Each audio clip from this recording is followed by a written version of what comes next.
كثيرا وصلى على رسوله الكريم. أعوذ بالله من السميع العليم من الشيطان الرجيم. بسم الله الرحمن الرحيم. والمؤمنون والمؤمنات بعضهم أولياء بعض يأمرون بالمعروف وينهون عن المنكر وقال الصلاة والتسليم طوبى لعبد جعله الله مفتاحا للخير وملاكا للشر أو كما قال عليه الصلاة والسلام. میرے عزیزوں بھائیوں دوستوں بزرگوں، ہم سارے کے سارے وقتاً فوقتاً موقع بن رہا دین کی محنت کے نام پر جمع ہوتے رہتے ہیں اور اس میں آپس میں بیٹھ کر دین سے متعلق ہم سے متعلق کچھ باتوں کا آپس میں کہنا سننا پڑ جاتا ہے۔ اسی مطابق اسی سلسلے میں ماشاءاللہ ہمارے اجتماع عنوان بنا آج ہم سب اللہ کے دین کی نسبت پر یہاں جمع ہوئے ہیں۔ اس اجتماع میں شرکت میں آدمی کی ایک تو یہ سوچ کہ بھائی ماشاءاللہ اجتماع ہوتا ہے، وہاں دین کی بات ہوتی ہے تو چلو اچھی چیز ہے، ثواب کی چیز ہے، ثواب مل جائے گا، اللہ رسول کی بات سمجھنی چاہیے تو ہمیں شرکت کرنی چاہیے۔ ایک تو اس غرض سے آنا اور اس غرض سے مجلس میں شریک ہونا، اور ایک دوسری بات یہ ہے کہ آدمی اپنی سوچ دوسری ہوتی ہے کہ بھائی یہ اجتماع کیوں ہوتے ہیں، یہ جوڑ کیوں ہوتے ہیں، ہم کو کیوں بلایا جاتا ہے۔ تو اصل بات یہ ہے کہ یہ جو ایمان والا ہے، اس ایمان والے کو اللہ پاک نے ایک بہت خاص کام کے لیے وجود بخشا ہے، اور اس ایمان والے کے ساتھ اللہ پاک نے کچھ چیزیں لگا کر اس کو وجود بخشا ہے۔ اور یہ بات قرآن میں اللہ نے فرمائی کہ جو ایمان والا اس سے لاگو پڑتی ہوئی، اس کے ساتھ جڑی ہوئی چیزوں کو پورا کرتے ہوئے جیے گا، اللہ اس سے اچھا جینا نصیب کریں گے۔ یہ اللہ نے قرآن میں فرمایا، اسی کو اللہ اچھا جلائیں گے۔ اور خدا نہ کرے کوئی ایمان والا وہ باتیں جو اس کے ساتھ جوڑی گئی ہے، اس کے ذمہ لاگو کی گئی ہے، اس سے ہراس کر کے زندگی جیے گا، اس سے انجان بن کر اس سے زندگی کو ہٹا کر جیے گا، تو اللہ قرآن میں فرماتے ہیں کہ اس کو ہم چین سے جینے نہیں دیں گے۔ من اعرض عن ذکری فإن له معیشة ضنکا، کہ جو نہیں سمجھے گا اس کو ہم چین سے جینے ہی نہیں دیں گے، اور جو بات سمجھ گیا اس کو ہم اچھا جینا دیں گے۔ من عمل صالحا من ذکر او انثى وهو مؤمن فلنحيينه حياة طیبہ۔ اگلے زمانے میں انبیاء علیہ الصلوۃ والتسلیمات یہ بات انسانوں کو سمجھاتے تھے۔ اب ہمارے نبی، ان کے بعد کوئی دنیا میں نبی نہیں آئیں گے۔ اس ختم نبوت کی محنت کی برکت سے یہ ہمدردی کی بات سمجھنے سمجھانے کی اس مبارک محنت کے راستے سے کی جا رہی ہے۔ آپ حضرات کو چینا بھیجنے کے لیے یہاں نہیں بلایا ہے، آپ حضرات کو 4 مہینے بھیجنے کے لیے نہیں بلایا گیا۔ تو پھر جب بات سمجھ میں آ جائے گی تو چیلا آپ خود ہی دو گے، جب بات سمجھ میں آ جائے گی تو آپ 4 مہینے خود ہی دو گے۔ جیسے بیمار کو اپنی بیماری سمجھ میں آ جاتی ہے تو علاج کے لیے وقت فارغ کرتا ہے، جس چیز کے کرنے کو ضروری سمجھتا ہے اس کے لیے وقت بھی فارغ کرتا ہے، پیسہ بھی فارغ کرتا ہے، اور جب تک سمجھ میں نہیں آئی ہوتی تو نہ اس کے لیے جان لگاتا ہے نہ اس کے لیے مال لگاتا ہے۔ ایسے ایمان والوں کو اس مبارک محنت کے راستے سے یہ بات سمجھائی جا رہی ہے کہ وہ جس شعبے میں بھی اللہ نے اس کو اس کو اللہ جلا رہے ہوں. دنیا میں جینے کے مختلف طریقے ہیں، شعبے ہیں.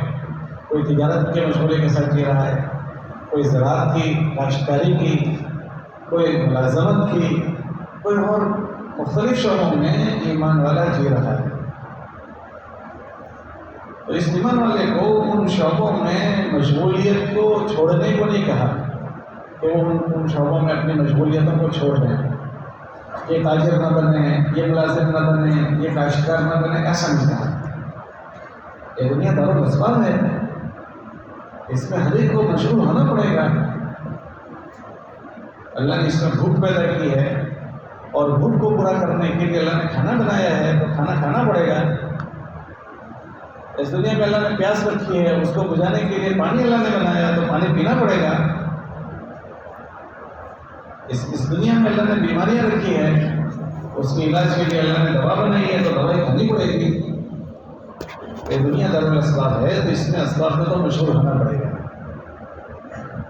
اس مبارک محنت کے راستے سے یہ بات سمجھائی جا رہی ہے کہ ایمان والا ان تین چیزوں میں کیسے رہنا وہ سیکھ کر رہے، وہ جان کر، وہ سمجھ کر ان شعبوں میں رہے. اس کا نفع یہ ہوگا کہ اللہ کے وہ بندہ اللہ کے رحم و کرم میں آ جائے گا، اللہ کی چھتر چھایا میں آ جائے گا. کیونکہ ہمارا خالق اور مالک ہمارا اللہ ہے. ہم پیدا نہیں ہوئے ہیں، ہمارے اللہ نے ہم کو پیدا کیا. ہم جی نہیں رہے ہیں، ہمارا اللہ ہم کو جلا رہا ہے. ہم تو بہت کمزور ہیں، تھوڑی سی زیادہ ٹھنڈی ہو جائے تو ہم برداشت نہیں کر سکتے، تھوڑی سی گرمی تیز ہو جائے ہم نہیں برداشت کر سکتے. ہمارے جسم میں توازن، بیلنس ہمارے اللہ نے رکھا ہے. اگر کسی کی شوگر لو ہو جائے، شوگر ہر ایک کے جسم میں ہے، لو ہو جائے تو مسئلہ، اور بڑھ جائے تو مسئلہ. بلڈ پریشر سبھی کو ہے، بلڈ پریشر ہے تبھی تو بلڈ چلتا ہے. پانی کو پریشر ملے گا تو ہی تو پانی آگے بڑھے گا. کسی کا پریشر لو ہو جائے تو مسئلہ، اور بڑھ جائے تو کٹھن مسئلہ. اس میں بیلنس کس نے بنایا؟ اللہ قرآن میں فرماتے ہیں او بھلے مانس، او بھلے آدمی، تجھے اللہ یاد نہیں آتا؟ الذی خلقک فسواک فعدلک، کہ تمہارے رب نے تمہیں پیدا کیا اور تمہاری ساری چیزوں کو توازن سے بنایا، بیلنس میں رکھا ہے. شوگر والوں کو پوچھو کتنی گولیاں شوگر کو کنٹرول کرنے کے لیے کھاتے ہیں، پریشر والوں کو پوچھو کہ کتنی گولیاں کھاتے ہیں. یہ تو ایک چیز ہے، دو چیزیں ہیں. یہ پورا سر سے لے کر پیر تک پورے جسم کو اللہ توازن میں رکھتے ہیں. اگر اللہ کی طرف سے اس کا توازن، اگر اللہ اس کا نہ کرے تو ہم تو پتہ نہیں کیا چیزیں کھاتے ہیں. کوئی چیز ایسی ہوتی ہے جس سے خون شوگر بڑھ جائے گی، کوئی چیز وہ ہوگی جس سے گھٹ جائے گی، کوئی چیز وہ ہوگی جو پریشر کو بڑھا دے گی، کوئی گھٹا دے گی. پتہ نہیں کون سی غذائیں کون جسم میں کہاں افیکٹ کرے گی، ہمیں نہیں پتہ کہاں کا اثر انداز ڈالے گی. لیکن اللہ پاک ان سب چیزوں کو توازن سے رکھے ہوئے ہیں. ان میں سے کسی چیز میں ذرا کمی آ جاتی ہے، ہم دیکھیں کیا حال بنتا ہے. کسی کا دماغ میں تھوڑی سی کمی آ گئی تو وہ آدمی جو بڑا کارخانہ چلا رہا تھا، وہ آدمی جو بڑی حکومت چلا رہا تھا، وہ آدمی جو بہت بڑے عملے کا سربراہ تھا، اب کیا ہوا کہ پاگل ہو گیا. یہ پائجامہ نکال کر گندے کو ڈال کر گھوم رہا ہے، نالی میں پڑا ہوا ہے. اس کا کیا ہوا کہ جو اس کا جو توازن تھا وہ خراب ہو گیا. جو اس کی بھگت لوگ کرتے تھے کہ آپ لوگ اس سے پرہیز کرتے ہیں، کوئی یہ پاگل آدمی ہے. مسجد میں آ گیا بھائی اس کو نکالو، گھر میں آ جائے گا اس کو زنجیر سے باندھ دیں گے. بھائی کیا ہو گیا؟ اس کو تو تم سیلیوٹ کرتے تھے، سلام کرتے تھے، یہ کیا ہو گیا؟ کہ توازن ختم ہو گیا، توازن ختم ہو گیا. یہ کس نے کیا ہے؟ یہ ہمارے اللہ نے کیا ہے. تو ہم سب اللہ کے پیدا کیے ہوئے ہیں اور وہی اللہ ہمیں توازن کے ساتھ رکھا ہوا ہے. اللہ اس کو نعمت کے طور پر فرماتے ہیں الذی خلقک فسواک فعدلک، کہ اس اللہ نے تمہیں توازن کے ساتھ رکھا. اپنے جسم میں ہم دیکھیں کہ تھوڑی سی اگر کوئی 19-20 ہو جائے آدمی کتنا پریشان ہوتا ہے. کمر میں تھوڑی سی تکلیف ہو جائے آدمی کچھ نہیں کر سکتا. گھٹنوں میں کوئی بات ہو جائے، آنکھوں میں کوئی بات ہو جائے، کڈنی میں کوئی بات ہو جائے، تو یہ ہمارے اللہ نے ان کو پیدا کیا ہے، وہی اللہ ہمیں ان سب چیزوں کے بیچ میں جلا رہا ہے۔ اور جس دن ہمارا جانا ہوگا تو ہمارا اللہ ہی ہم کو بلائے گا، جب وہ طے کر لے گا تو ہمیں روک نہیں سکتا، ہم کو جانا ہی جانا ہے۔ اور کون کب جائے گا نہیں پتا، ابھی اعلان ہوا کہ فلاں صاحب چلے گئے، فلاں صاحب چلے گئے۔ اور علامت قیامت میں سے ہیں کہ دو چیزیں ہو جائیں گی، ایک کثرت اموات ہوگی، اچانک کی موتیں ہوگی، ایک کثرت اموات ہوگی اور اچانک کی موتیں ہوگی، اچانک چلا جائے گا۔ اور جوانوں کی موتیں ہوگی، جوان جائیں گے، جوان چلے جائیں گے۔ آدمی امید کرتا ہے کہ بھائی نہیں ابھی مجھے بہت لمبا جینا ہے، بہت لمبے دنوں تک جانا ہے، لیکن کتابوں میں لکھا کہ آخر زمانے میں جوانوں کی موتیں ہوگی، اچانک موت ہوگی، کثرت سے موتیں ہوگی۔ دیکھو کیسی موتیں ہو رہی ہیں، ڈھیر پہ ڈھیر لگ کر۔ اس مبارک محنت کے راستے سے ہر آدمی کو ان چیزوں کی طرف متوجہ کرتے ہیں۔ کیوں کرنا پڑتا ہے؟ کیونکہ ہم جس دنیا میں رہتے ہیں وہ جگہ غفلت کی جگہ ہے، یہ دنیا غفلت کی جگہ ہے۔ یہاں آدمی کو ایک بار سمجھا ہو سمجھ میں آتا ہے، پھر تھوڑا ماحول بدلتا ہے، پھر بھول جاتا ہے، پھر اس کو سمجھانا پڑتا ہے، یاد دلانا پڑتا ہے۔ ہاں، روزانہ 5 ٹائم مؤذن ہم کو یاد دلاتا ہے تو بھی آدمی میں چوک ہو جاتی ہے۔ تو نماز جیسا عمل جو سب کو اجتماعی طور پر جینا ہے اور اس کے لیے 5 مرتبہ انتظام کیا گیا تو بھی آدمی چوک جاتا ہے، تو وہ چیزیں جو ہمیں انفرادی کرنی ہے، اکیلے میں کرنی ہے، اس کو کوئی یاد دلانے والا بھی نہیں ہے، تو اس میں پھر آدمی کیا کرے گا؟ اس میں دھڑلے سے بھول جاتا ہے، چپ ہو جاتی ہے۔ تو اس مبارک محنت کے ذریعے سے ہر ایک کو اتنا جاگرک کرنے کی کوشش کرتے ہیں کہ وہ ان چیزوں کو یاد رکھتا ہوا جیے۔ کیوں کہ اس کے جینے میں اور غیر ایمان والے کے جینے میں بہت فرق ہے۔ کیا فرق ہے؟ تو وہ جو کرے گا وہ کرے گا، لیکن ایمان والا ان کو جیسا نہیں جی سکتا، ان کے دیکھا دیکھی ایمان والا نہیں جی سکتا۔ کیوں کہ اللہ پاک نے ان کے لیے تو اس دنیا کو جنت بنایا ہے، وہ جو کرے کرے، لیکن ہمارے لیے جینے کی جگہ جو جنت ہے وہ دوسری جگہ ہے، یہ نہیں ہے۔ یہاں پر اللہ پاک فرماتے ہیں کہ ہم نے موت اور زندگی کو اس لیے پیدا کیا تاکہ ہم دیکھیں گے کہ کون کیسا کام کر رہا ہے۔ خلق الموت والحیات لیبلوکم ایکم احسن عملا۔ ہم تم میں سے ہر ایک کو دیکھیں گے کہ کون کیا کر رہا ہے، اسی لیے سمجھانے والے بھیجے کہ تمہیں کیا کرنا ہے، وہ سمجھانے والے بھیجے، اور کن چیزوں کو سے بچتے ہوئے تمہیں پہلے جینا ہے وہ سمجھانے والے بھیجے۔ اب اللہ دیکھتے ہیں کہ کون کیا کر رہا ہے، اس کا کیا اثر ہوگا۔ کوئی اگر انجان بن کر جیے گا تو کیا اثر ہوگا، اور کوئی چوکن میں بن کر جیے گا تو کیا اثر ہوگا۔ اگر کوئی چوکن میں بن کر جیا تو اس کا مطلب یہ ہوگا کہ وہ کرنے کی چیزوں کو کرتے ہوئے، بچنے کی چیزوں کو بچتے ہوئے جی رہا ہے، تو وہ ایسا بندہ اللہ کے رحم و کرم میں آتا ہے، اور اس کی زندگی کے اندر اللہ اچھے اثرات مرتب کرتے ہیں، اس کی زندگی میں برکت ڈالتے ہیں، اس کے اولادوں میں، اس کے نظام میں اللہ خیر ڈال دیتے ہیں۔ اگر وہ مالداری میں ہے تو مالداری میں خیر ڈال دیتے ہیں، اور اگر وہ غربت میں ہے تو اس کی غربت میں اللہ خیر ڈال دیتے ہیں۔ اور خدا نہ کرے وہ انجان بن کر جی رہا ہے، جانے انجانے انجان بن گیا یا ارادتاً انجان بن گیا، تو کوئی بات نہیں، وہ جانے انجانے میں انجان بنے یا ارادتاً انجان بنے، اس دنیا میں اللہ پاک نے ایسا نظام بنایا ہے کہ یہاں مکافات عمل، بہت سارے عمل کا مکافات یہاں ہوتا ہے، اور سمجھانے کے باوجود بھی اگر وہ چکیں اور غلطیاں کرے گا تو اس کی زندگی پر اس کے اثرات زندگی میں پڑیں گے، مرنے کے بعد بھی پڑیں گے، زندگی میں بھی، جیون میں بھی پڑیں گے۔ من عمل صالحا فلنفسه ومن اساء فعليها۔ ایمان والوں میں سے جو بھی آدمی اپنے اچھے عمل بنائے گا تو اس کو اس کے اچھے عمل کا بدلہ دیا جائے گا، اور خدا نہ کرے اگر اس نے کوئی غلط چوکیں کی ہیں تو اس کو اس کا بھگتنا پڑے گا، اس کی وہ تیاری کر لے۔ اسی لیے دنیا میں جن کے ساتھ حادثے پیش آتے ہیں، جن کے حالات خراب ہوتے ہیں، تو لوگ رونا روتے ہیں، شکایت کرتے ہیں میرے حالات ایسے خراب ہو گئے۔ کوئی آپ دنیا میں جس کو بھی ملو سب رونا رو رہے ہیں، اکثر رونے والے ملیں گے جب ان سے ملاقات کرتے ہیں۔ رونے کی وجوہات کسی کی کاروبار ہے، کسی کی اولاد ہے، کسی کی بیماری ہے، کسی کے بچے ہیں، اور کسی پر کچھ، کسی پر کچھ، رونا اکثر بار ہو رہا ہے. تو سوال یہ ہوتا ہے کہ جب اللہ رحمان اور رحیم ہے تو پھر یہ حالات کیوں خراب ہو رہے ہیں؟ اللہ قرآن میں فرماتے ہیں کہ لوگوں سے یہ بات کہو کہ یہ تمہارا اللہ تم پر ظالم نہیں ہے، اس نے تم پر یہ حالت لا کر ظلم نہیں کیا ہے. وما ربک بظلام للعبید، کہ تمہارا اللہ ظالم نہیں ہے.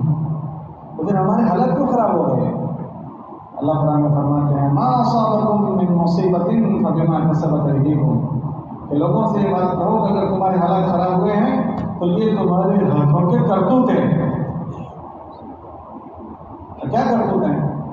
بات یہ ہے کہ ایمان والا اگر کوئی کام کرے گا تو اگر وہ اچھا ہے تو اس کے اثرات اس کی زندگی پر پڑیں گے، اور خدا نہ کرے اگر اس نے کوئی غلط حرکت کی ہے تو وہ غلط حرکت کوئی جانے نہ جانے اللہ کی نہ سونے والی آنکھیں اس کو دیکھتی ہے، اور اللہ پاک اس کو نوٹس میں لیتے ہیں. اللہ کے فرشتے اس کو نوٹ کرتے ہیں، کرام کاتبین یعلمون ما تفعلون. اللہ کے فرشتے اس کو نوٹ کرتے ہیں. وہ زبان سے جملہ بولتا ہے، اللہ اس کو نوٹس میں لیتے ہیں، نوٹ کرتے ہیں. ما یلفظ من قول الا لدیہ رقیب عتید، کہ زبان سے جملہ بولا وہ بھی نوٹس میں لیا گیا ہے. اب اگر وہ اچھا ہے تو اس کا اچھا بدلہ رہے گا، اور خدا نہ کرے اگر وہ غلط کوئی بات ہوئی ہے تو اس کو اس کا بدلہ ملے گا. ایمان والے کی تو حالت یہ ہے کہ اس کا اچھا برا کام کرنا تو بہت دور کی بات ہے، اگر اس نے غلط چیز سوچی اس کا بھی اثر اس کی زندگی پر پڑے گا. غلط چیز سوچنے کا، کرنے کا تو بہت دور کی بات ہے، اچھی چیز سوچنے کا بھی اثر پڑتا ہے، غلط چیزیں سوچنے کا. اللہ نے قرآن میں واقعہ بیان کیا، غلط جذبات بنانے والوں کا، غلط چیزوں کے پلاننگ کرنے والوں کا واقعہ بیان کیا. کیا واقعہ بیان کیا؟ اللہ قرآن میں بیان فرماتے ہیں کہ اگلے زمانے میں بنی اسرائیل میں ایک باپ تھا، اس کی بڑی کھیتی تھی. تو جب اس کی کھیتی پکتی تھی تو اپنی کھیتی کے 3 حصے کرتا تھا. ایک حصہ غریبوں میں تقسیم کرتا تھا، ایک حصہ اپنی ضرورت کے لیے رکھتا تھا، اور ایک حصہ آئندہ سال کی فصل کاٹنے کے لیے رکھتا تھا.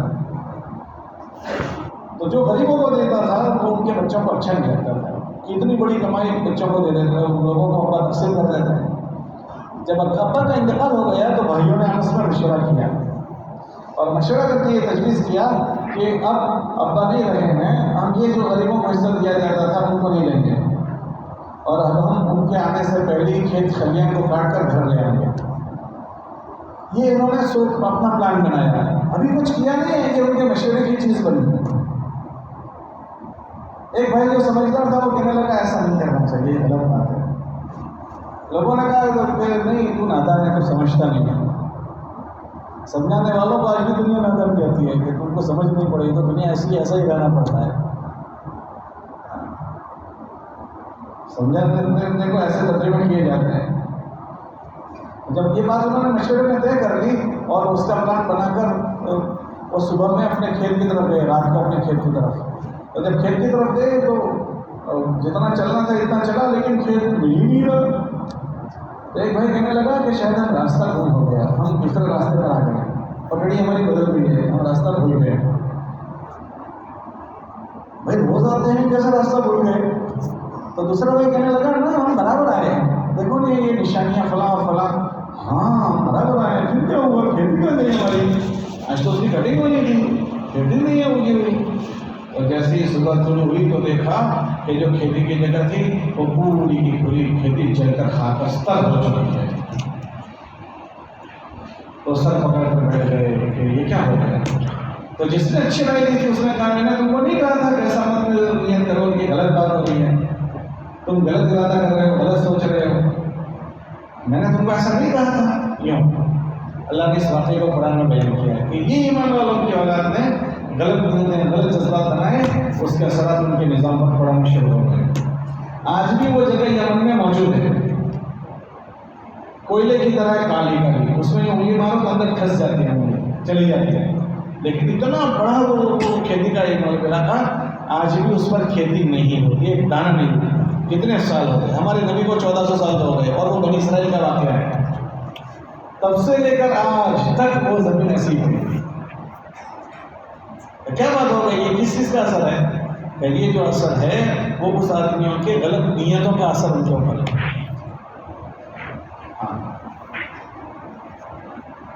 آدمی ایمان والا جب یہ تبلیغ کی محنت میں جمع کرتے ہیں اور یہاں بیان کرتے ہیں تو یہ سوچتا ہے کہ یہ تو تشکیل کرنے کے لیے جمع کیا ہے، 4 مہینے بھیجنے کے لیے، چلے کے لیے. 4 مہینے بھیج کر ان کو کیا ملے گا؟ 4 مہینے بھیج کر کیا ملنے والا ہے؟ چلے بھیج کر کیا ملنے والا ہے؟ جو 4 مہینے لے کر جاتے ہیں ان کو کچھ درد سر ہو جاتا ہے. چلنے والے جمع کر کے چلتے ہیں. ہاں جمع ہوتا ہے نا، وہ جیسا ماتھا کٹ کرتا ہے ایسے چلنے والے ماتھا کٹ کرتے ہیں. اپنے سب کو پتہ نہیں کہ کیسے ڈراتے ہیں، لیکن پھر بھی لوگوں کو لے جانا پڑتا ہے. کیوں کہ ہمارے نبی نے فرمایا کہ تم میں سے کوئی آدمی اس وقت تک مومن نہیں ہوگا جب تک اپنے بھائی کے لیے وہ چیز پسند نہ کرے جو اپنے لیے کرتا ہے. اس لیے کرنا پڑتا ہے. ہاں اگر یہ ذمہ داری نہ ہوتی تو کون کس کو پوچھتا بھائی تو جب کل مرد ہوتا ہے تو ہمیں کیا جاتا ہے. لیکن دھکے دیے جاتے ہیں، سنتے نہیں ہیں لوگ. پھر کیا کر کہتے ہیں بھائی صاحب اللہ کے لیے، بھائی صاحب السلام. کیوں کہ اللہ کے نبی علیہ السلام نے یہ ایمان والوں کو ذمہ داری دی ہے، اللہ کی طرف سے ذمہ داری ملی ہے کہ دنیا میں کوئی نبی نہیں آئے گا، اب اس امت کو تمہیں سمجھانا ہے، ان کا ہمدرد بن کر جینا ہے. یہ ذمہ داری دی ہے. ہادی سبیلی ادعو الی اللہ علی بصیرۃ انا ومن اتبعنی. یہ میرا بھی کام ہے اور میرے ماننے والوں کا کام ہے. تو کیا کریں گے کہ اب دنیا میں نبی نہیں ہے تو نبی کی سنت کی ہمدردی کریں گے، ورنہ یہ امت دلدل میں چلی جائے گی. یہ تو اللہ کا احسان ہے کہ ہمارے وہاں کچھ تبلیغ کی محنت ہے کہ یہ رمق باقی ہے، یہ چہل پہل باقی ہے، یہ داڑیاں، یہ ٹوپی، یہ کرتے، یہ پاجامے، یہ مسجدیں. ورنہ جن علاقوں میں محنت نہیں ہوئی ہے ان علاقوں کو جا کر آپ دیکھ کر کیسے ہو گئے. ہاں ان علاقوں کو آپ جا کر دیکھو. ہاں انسانوں کے دلوں کی مثال ایسی ہے جیسے زمینیں ہوتی ہیں. زمین بہت فردرود تھی، بہت فردرود. اس میں زعفران اگتا ہے، اس میں فلاں اور فلاں اور فلاں. لیکن کھیڑوت نے اس زمین پر محنت چھوڑ دی. اب کیا حال ہوگا کہ جو زمین میں زعفران اگتا تھا وہ زمین کا حال یہ ہوگا کہ وہ زمین بنجر ہو جائے گی. سب سے پہلے تو وہ زمین سخت ہو جائے گی، سخت. اور اس کے بعد پھر سخت ہونے کے بعد اس میں جس میں زعفران اگتا تھا اس زمین میں کانٹے اگیں گے. یہ جتنے ببول کے کانٹے اگتے ہیں اس کو کوئی اگانے جاتا ہے یا خود اگ جاتے ہیں؟ بھائی ذرا بولو، خود اگتے ہیں یا کوئی اگانے جاتا ہے؟ خود ہی اگتے ہیں. اور ایک دو درخت نہیں اگتے، جنگل کے جنگل اگ جاتے ہیں. بھائی یہ کون سی جگہ پر اگے ہیں؟ کہیں اس جگہ پر اگے ہیں جس جگہ پر زعفران اگتا تھا. تو کیا ہو گیا کہ اس زمین پر جہاں زعفران اگتا تھا وہاں محنت چھوڑ گئی ہے. پھر کانٹے اگ گئے، پھر ان کانٹوں میں جنگل بن گئے، جنگل، اور زہریلے جانور بس گئے. اب تو وہ زہریلے جانور بعد والوں کو بعد میں ڈسیں گے. سب سے پہلے اس کو ڈسیں گے جس کی زمین ہے وہ وہیں جائے گا، اس کو ڈسیں گے. ایسے جیسے زمینوں پر محنت چھوٹ جاتی ہے اور اس طرح کی پیداوار شروع ہو جاتی ہے، انسانوں کا معاشرہ بھی ایسا ہی ہے. اگر اس پر محنت چھوٹ جائے تو پتہ نہیں کیا سے کیا ہو جائے گا. اپنے محلوں میں 1 سال گشت چھوڑ دو، پھر دیکھنا کیا حال بنتا ہے. گھر گھر کی ملاقات 1 سال چھوڑ دو. کتنے سال؟ 1 برس گھر گھر کی ملاقات چھوڑ دو، 3 دن کی جماعت نکالنا چھوڑ دو، اسٹوڈنٹ پر محنت چھوڑ دو، مستورات میں محنت چھوڑ دو. 1 سال پتہ چل جائے گا کیا ہوتا ہے. ہاں اللہ پاک نے دنیا میں سب سے پہلا جو گھر بنایا وہ بیت اللہ بنایا. وہ کون سا گھر ہے؟ جو ہدایت کا مرکز ہے. اللہ قرآن میں فرماتے ہیں اِنَّ أَوَّلَ بَيْتٍ وُضِعَ لِلنَّاسِ لَلَّذِي بِبَكَّةَ مُبَارَكًا وَهُدًى، کہ ہم نے جو بیت اللہ بنایا وہ ہدایت کا مرکز ہے اور برکت والا ہے. کہ جو ہدایت کا مرکز اور برکت والا، وہاں بت پرستی کہاں سے شروع ہو گئی؟ ہدایت کے مرکز میں بت پرستی کہاں سے آ گئی؟ اور کتنے بت ہو گئے تھے؟ 1 2 3 کتنے ہو گئے؟ 360. یہ کہاں سے آ گئے؟ کہ یہ وہ جگہ ہے جو ہدایت کا مرکز ہے، لیکن ایک لمبے زمانے تک وہاں محنت چھوڑی. نبیوں کا سلسلہ وہاں نہیں ہوا. عیسیٰ علیہ السلام سے لے کر ہمارے نبی علیہ السلام تک کوئی آدمی محنت کرنے والا نہیں تھا. تو وہ ایسی جگہ جو ہدایت کا مرکز ہے، ہدایت کی جگہ ہے. تو اطراف میں جو برائیاں تھیں وہ برائیاں بڑھتے بڑھتے وہ بت پرستی بڑھتے بڑھتے محلے کے اندر نہیں، بیت اللہ کے اندر گھس گئی. اور اس برائی سے جو اطراف میں تھی، بیت اللہ جیسا بیت اللہ نہیں بچ سکا. اور کب تک رہا؟ لمبے زمان. ہمارے نبی علیہ السلام کو نبوت مل چکی ہے اور ہمارے نبی علیہ السلام نے 10 سال مکے میں گزارے، تب بھی وہ بت بیت اللہ میں باقی ہے. ہمارے نبی علیہ السلام ہجرت کر کے گئے مدینہ منورہ، وہ بیت اللہ میں بت باقی ہے. جب مکہ فتح ہوا ہے اس وقت اللہ کے نبی علیہ السلام نے ان بتوں کو اپنی اشارے سے گرایا ہے. کیا مطلب اس کا؟ یہ واقعہ یہ سمجھاتا ہے کہ بیت اللہ جیسا بیت اللہ اگر اس کے اطراف میں صحیح محنت چھوٹے گی تو بیت اللہ جب نہیں بچ سکتا تو تمہاری نسل کہاں سے بچ جائے گی؟ میرا اور آپ کا گھر کیسے بچ جائے گا اگر وہاں محنت نہیں ہوئی تو؟ اگر محنت نہیں ہوگی تو جب بیت اللہ نہیں بچ سکتا تو تمہارا اور ہمارا گھر بھی نہیں بچ سکتا. اور جب بیت اللہ جیسا بیت اللہ نبی وہاں موجود ہیں ان کو محنت نہیں کرنے دی جا رہی ہے تو وہ بیت اللہ کے ارد دور نہیں ہو رہے ہیں. جب اللہ کے اللہ نے ان کو فتح دی تو اللہ کے نبی اسلام نے اس بتوں کو وہاں سے ہٹایا ہے. ہمارے گھروں میں اگر برائی آ جائے گی تو اس کی محنت نہیں ہوگی تب تک وہ برائیاں بھی گھروں سے دور نہیں ہوگی. ہاں یہ تو اللہ کا احسان ہے کہ روز گھر گھر کی ملاقاتوں میں لوگ آتے ہیں. ہم تو رات میں سوئے ہوئے ہوتے ہیں اور جماعت والے ہمارے چھوٹوں کی ملاقات میں ہوتے ہیں. بھائی صاحب خیریت سے ہو بیٹا؟ کیسے ہو؟ ٹھیک ہو؟ طبیعت آپ کی اچھی ہے؟ بیٹا مسجد میں آ جایا کرو، دیکھو گشت ہوتا ہے. بیٹا ملاقاتوں میں آیا جایا کرو، دیکھو وہاں تعلیم ہوتی ہے. ہم تو صبح خبر کے لے جاتے ہیں اور جماعت والے ہمارے بچوں کو خوشامد کرتے ہیں. ہم تو دکان میں بیٹھے ہوتے ہیں اور جماعت والے محلے میں مستورات کا پروگرام کر کے ہماری بہنوں کو سمجھاتے ہیں کہ بہنوں تمہارے اوپر پورا گھر نربھر ہے. ایک گھر کی عورت بن جاتی ہے پورا گھر بن جاتا ہے. یہ ہم تو دکان پر دھندا کر رہے ہیں اور مسجد والے ہماری مستورات کا ذہن بناتے ہیں کہ تمہارے اپنے گھروں کو سنبھال لو. ہاں کیوں کہ حضرت رحمۃ اللہ علیہ فرماتے تھے ایک عورت کا بننا ایک نسل اور ایک خاندان کا بننا ہے. اور عورتیں کون ہیں؟ عورتیں وہ ہیں جن کے ہاتھ میں مردوں کی چوٹی ہے. مردوں کے سب کی چوٹی عورتوں کے ہاتھ میں ہے.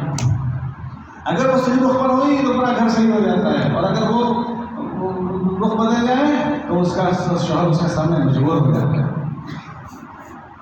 ہم سب یہ کہتے ہیں کہ نا بھائی ہمارے اپنے گھروں میں چلتی ہے، ہماری نہیں چلتی. ماحول ایسا بن گیا ہے کہ اب تو حاجی صاحب کے کپڑے کی حجم خریدنے جاتی ہے. حجم خریدتی ہے. حجم سے مجھے کیوں کہ حاجی صاحب کو سمجھ نہیں پڑتی. ہاں روزانہ کپڑے وہ نکال کر دیتی ہے کہ حاجی صاحب یہ کپڑے پہن لو. ہاں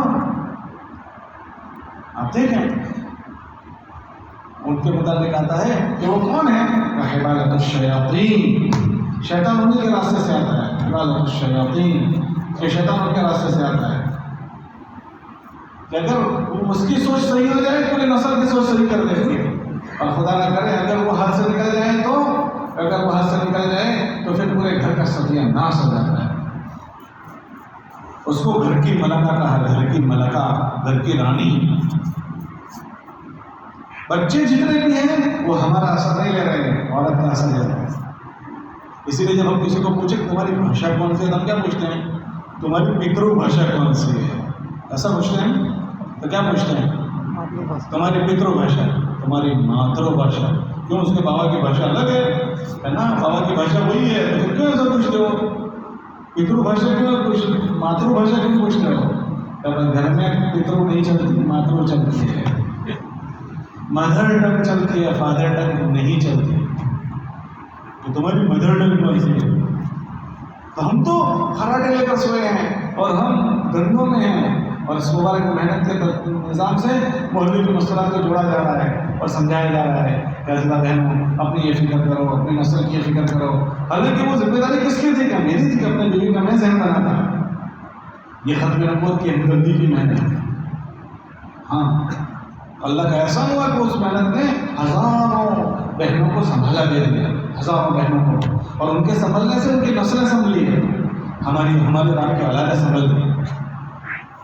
اس ہمدردی کی محنت کی برکت سے کہ یہ چہل پہل بھی ہم کو یہ ہرا بھرا جو چمن نظر آ رہا ہے.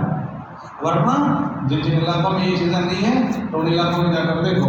ہم آپ ایک جگہ پر گئے تھے ویسٹ انڈیز کے ملک میں، تو وہاں جس گھر میں بھی جاؤ وہاں پوچھنا پڑے کہ یہاں پر مسلمان رہتا ہے؟ تو شوہر کہتا تھا کہ میری بیوی مسلمان ہے. بیوی کبھی کہہ رہی کہ میرا شوہر مسلمان ہے، وہ کبھی کہہ رہی ہے میرا بچہ مسلمان ہے. کیا بات ہو گئی؟ تو اس نے وہاں شادی کی. اس کو ایپ بھی نہیں سمجھ رہے ہیں، اس کو ایپ نہیں سمجھ رہے ہیں جس کے ساتھ شادی کرنی ہے کریں. ایک جگہ ملاقات میں گئے تو وہ ملاقات پوری ہو گئی، چھوڑ ہی نہیں گئے. ارے بھائی جانا ہے مسجد، اتنی بڑا رکھا ہے. 1.5 گھنٹہ ساتھ میں ہو گیا. اس کے بعد کہا ہاں آپ جا سکتے ہیں. کیا بات ہو گئی؟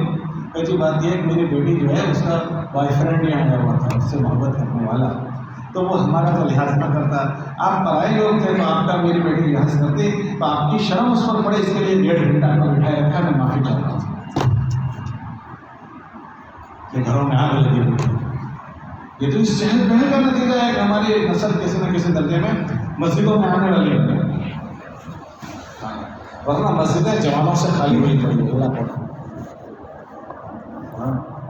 مسجدوں میں جوان نہیں آ. ابھی ہم لوگ ایک جگہ پر تھے تو وہاں کے لوگ علماء کہنے لگے کہ کسی زمانے میں ہماری مسجد میں کوئی آ جاتا تھا اس طرح سے تو ہم آنکھیں نکال دیتے کہ اچھا اس لیے بھی تو مسجد میں آیا ہے. اور اب اگر وہ ہاف پینٹ پہن کر آیا اور ٹی شرٹ پہن کر آ رہا ہے تو ہم اس کا سر کو بوسہ لے رہے ہیں. کیوں؟ کیا بات ہو گئی؟ تو یہ مسجد میں آ تو گیا کم سے کم، ہم اس کا بوسہ لے رہے ہیں. کسی زمانے میں آنکھ نکال دیتے ہیں بوسہ لے رہے ہیں. لیکن علاقوں میں محنت نہیں ہے، وہاں جوانوں کا کہ اللہ کا ایسا نہیں کہ کچھ چہل پہل ہے. تو عام طور سے جب ہمارے جوڑ ہوتے ہیں، اجتماع ہوتے ہیں، ہمارا بندہ یہ سمجھتا ہے کہ تبلیغی پروگرام ہے اور نتیجے میں وہ ہم سے 4 مہینے اور چلے مانگیں گے. ان کو کیا پڑی ہے چلے 4 مہینے مانگیں گے؟ کیا کوئی ان کی فیکٹری ہے، دکان ہے کہ جس کے لیے وہ مانگیں گے؟ تو ایک ہمدردی، اللہ نے ہمدردی کی ذمہ داری ایک دوسرے پر رکھی ہے، اس لیے جمع کرتے ہیں. تو پھر اس میں سمجھدار کون ہے؟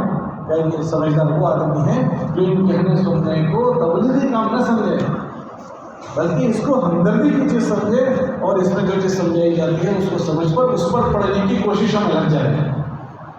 اس کا نتیجہ کیا ہوگا کہ اگر اس کی کوششوں میں لگ گیا تو وہ اپنے مشغلے میں رہتے ہوئے ایسے جینے پر پڑ جائے گا جو جینا اللہ کو پسند ہے اور وہ اللہ کے رحم و کرم میں آ جائے گا. اس آدمی سے یہ نہیں کہا جا رہا ہے کہ تم یہ بند کر دے وہ بند کرتے ہیں. اللہ کے نبی علیہ السلام کے زمانے میں صحابہ کا مجمع، مزدوروں کا بھی مجمع موجود ہے. انہی صحابہ میں بڑے بڑے تاجر ہیں اور انہی صحابہ میں وزراء ہیں، وزراء اور انہی صحابہ میں بادشاہوں کا مجمع بھی ہے. بادشاہ بنے 3 بر اعظم پر اسلامی حکومت تھی تو بڑے بڑے علاقوں کے وہ گورنر بنے. گورنر اللہ نے ان کو گورنر بنایا بڑے بڑے علاقوں کے. ہاں گورنر بنے ہیں، بڑے بڑے تاجر بنے ہیں. کہ ان چیزوں میں مشغول ہونا اگر برائی ہوتی تو اللہ پاک ان صحابہ کو ان چیزوں میں مشغول ہونے سے روک دیتے. تاجر مت بنو، وزیر اعظم مت بنو، سی ایم اور پی ایم مت بنو. کہنا ایسا کیوں کریں گے؟ اگر اللہ کسی کو سی ایم بنائے تو سی ایم بنیں گے، پی ایم بنائے پی ایم بنیں گے، اور کسی کو اللہ پاک وزیر جو بننا ہے پھر اس میں بس رہنا سیکھنا ہے کہ کیسے رہنا ہے. کہ وہ چیزیں ہمیں اللہ سے غافل نہ کر دیں، وہ چیزوں میں نشہ نہ چڑھ جائے. نشہ چڑھ جاتا ہے، نشہ جیسے براؤن شوگر کا نشہ چڑھتا ہے، دارو کا نشہ چڑھتا ہے، وہ تو اتر جاتا ہے. لیکن ان چیزوں کا نشہ نہیں ہوتا. گاؤں کا سرپنچ بنتا ہے اس کی چاند بدل جاتی ہے. گاؤں کا سرپنچ بنا ہے اس میں چاند بدل جاتی ہے آدمی کی. آدمی کی پاچن شکتی چھوٹی ہے. یہ تبلیغ کی محنت کے راستے سے پاچن شکتی بڑی بنانے کی محنت ہے. چھوکرا جوان کیا رہا ہے اس کو کیا ہو گیا، اس کی کمر کیوں جھک گئی، اس کا ہاتھ چوڑے کیوں ہو گئے، کمر پانی بینڈ کیوں کھا گئی. بھائی یہ چھوکرا 6 دن سے زیب جاتا ہے. کتنے دن سے؟ ابھی تو باڈی بلڈر بنا نہیں ہے، 6 دن میں تو اس کے ہاتھ منہ ہو جاتے ہیں. ہاں 6 دن کی زیب بھی ہضم نہیں ہوتی، چاند بدل جاتی ہے. اس کو اللہ راجپٹ دیں گے، اللہ اس کو راجپٹ دیں گے. وہ سائیکل چلانے والا بائک پر آ گیا کیوں ٹیڑھا بیٹھ، اس کو کیا ہو گیا، کمر کو بینڈ کھا گئی. سائیکل والا بائک پر آ گیا ہے تو بائک نے بینڈ کر دیا اس کو. ہم سے تو بائک ہضم نہیں ہوتا، بائک ہضم نہیں ہوتی بائک. اور 4 ویلر آ جائے تو پھر اور الگ پر. ہم سے تو 4 ویلر ہضم نہیں ہوتی، بائک ہضم نہیں ہوتی. تبلیغ کی مبارک محنت سے یہ سمجھایا جا رہا ہے کہ پاچن شکتی بڑی ہو جائے. کہ اللہ ہمیں پوری دنیا کا راج پاٹ دے تو بھی ہمارے تیور نہ بدلیں، ہمارے ٹون نہ بدلیں، ہمارے لہجے نہ بدلیں، ہماری رہنی کرنی نہ بدلیں. ہاں یہاں تو تھوڑا سا کچھ آ گیا تو اوپر سے نیچے تک بدلاؤ شروع ہو جاتا. حضرت عمر رضی اللہ تعالیٰ عنہ نے 10 سال حکومت کی، 10 سال. اور صحابہ فرماتے ہیں کہ 2 جمعہ ہم نے ایک جمعہ اس شہر میں پڑھی، آئندہ جمعہ نئے شہر میں ہوتی تھی. کوئی ایسی جمعہ نہیں گزری ہے جس میں ہم نے 2 جمعہ کے بیچ میں کوئی نیا شہر فتح نہ کر دیا. ایسی تیز رفتاری سے فتح ہوئی. 22 لاکھ مربع میل زمین انہوں نے فتح کی. لیکن لیکن نہ ان کے رہن سہن بدلا، نہ کھانا پینا بدلا۔ لوگوں نے حضرت عمر رضی اللہ عنہ سے کہا کہ تمہارا کھانا بہت موٹا ہے، اس کو بدل دیا جائے، اس میں تھوڑا ہلکا پن اختیار کرو کہ تھوڑا اچھا غذا کھائیں۔ تو کہنے کی صحابہ کو ہمت نہیں ہو رہی کہ کیسے کہیں، تو آپس میں مشورہ کر رہے ہیں، مشورہ کر کے یہ کہہ رہے ہیں کہ ان کی بیٹی حضرت حفصہ رضی اللہ عنہ جو ہے وہ اللہ کے نبی علیہ السلام کی گھر والی ہے اور ان کی بیٹی ہوتی ہے، اس کو ہم جا کے رجوعات کریں، وہ ان کے ابا کو رجوعات کریں۔ تو سب نے مشورہ کر کے ان کو رجوعات دی کہ ہم یہ چاہتے ہیں کہ ابا جی سے کہیں کہ وہ کھانا ایسا ایسا کھائیں، تھوڑا سا ہلکا کر لیں، اور ہمارا نام مت لینا، ہمارا نام مت لینا۔ تو بیٹی حضرت عمر رضی اللہ تعالیٰ عنہ ہوتی ہے، اور اللہ کے نبی علیہ السلام کی گھر والی ہماری ماں حضرت حفصہ رضی اللہ عنہ کو جب انہوں نے رجوعات کی تو وہ اماں جو ہے ان کے سامنے اپنی رجوعات رکھی کہ صحابہ کا جماعت آئی تھی، وہ آپ کے لیے یہ کہہ کر گئی ہے۔ تو وہ کہنے لگے کہ اچھا وہ ایسا کہہ کر گئے؟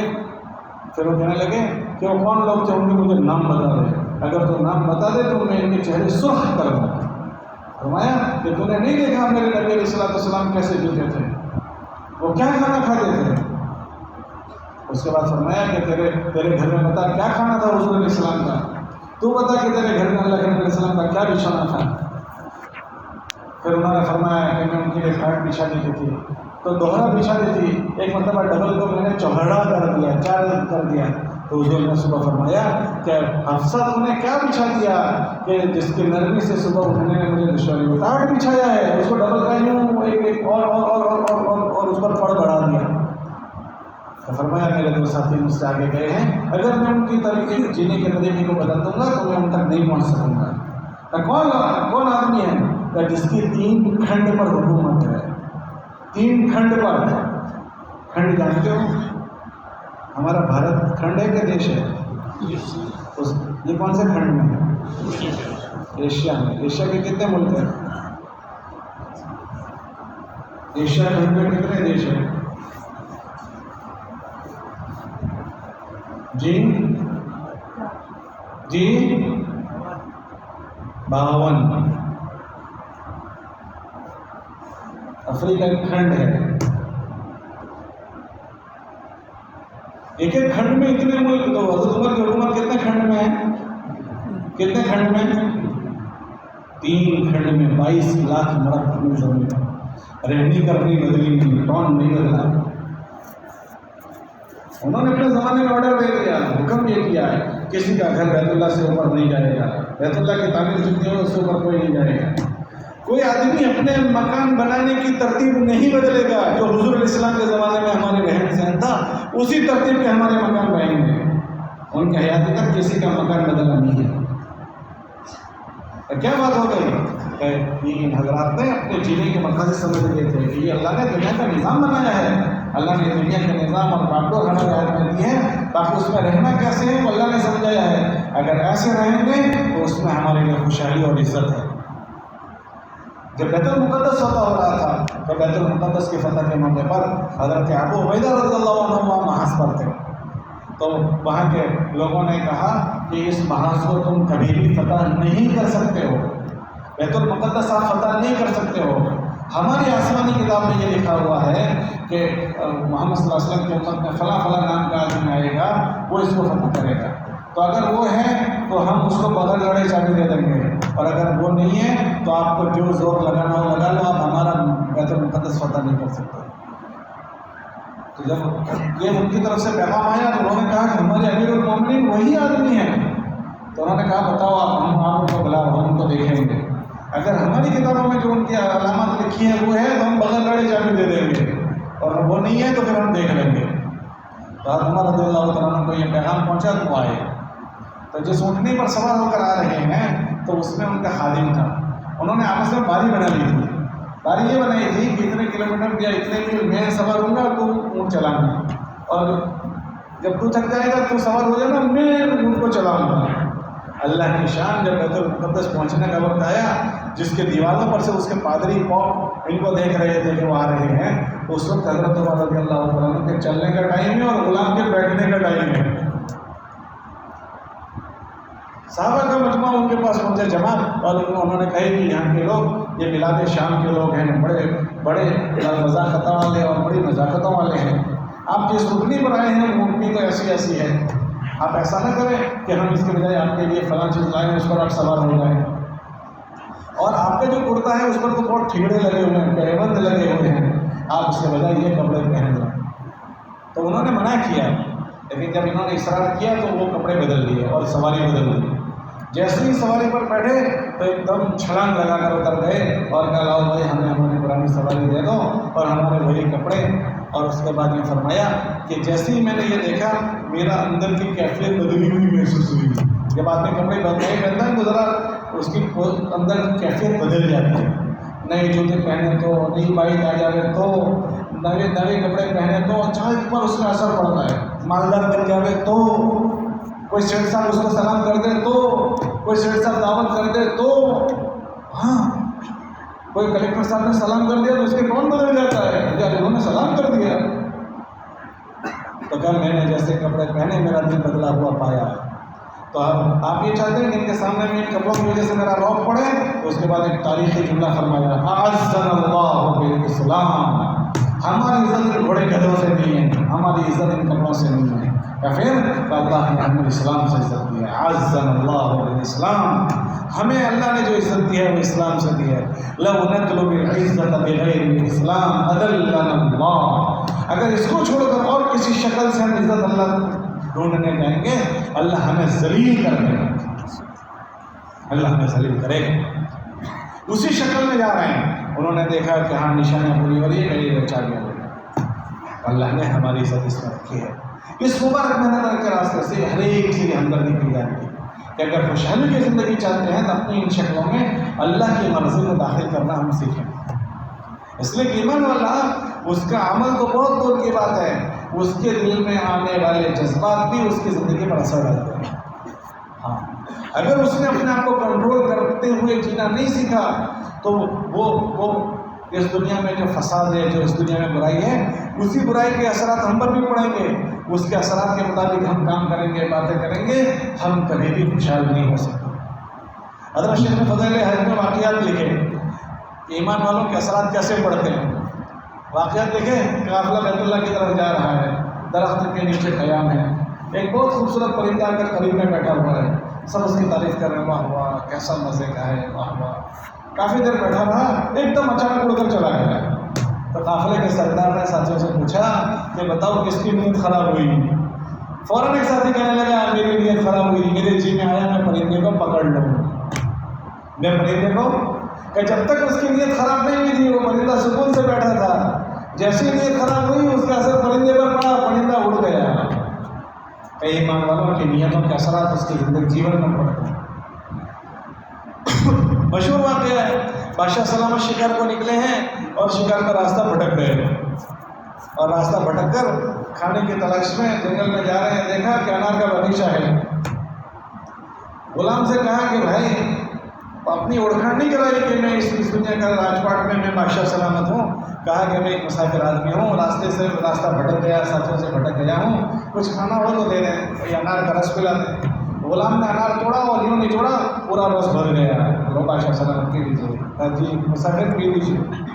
ابھی بادشاہ نے اس کو دیکھا پیا، اس کی نیت میں خرابی آئی، اس کی نیت میں خرابی آئی کہ اچھا ہمارے راجپاٹ میں اتنا اچھا باغیچہ، ان پر تو ٹیکس لگانا چاہیے۔ ابھی اس نے کسی کو کہا نہیں ہے، اپنی پارلیمنٹ میں بات نہیں رکھی ہے، اس کو چالو نہیں کیا ہے، ابھی تو نیت خراب ہوئی ہے۔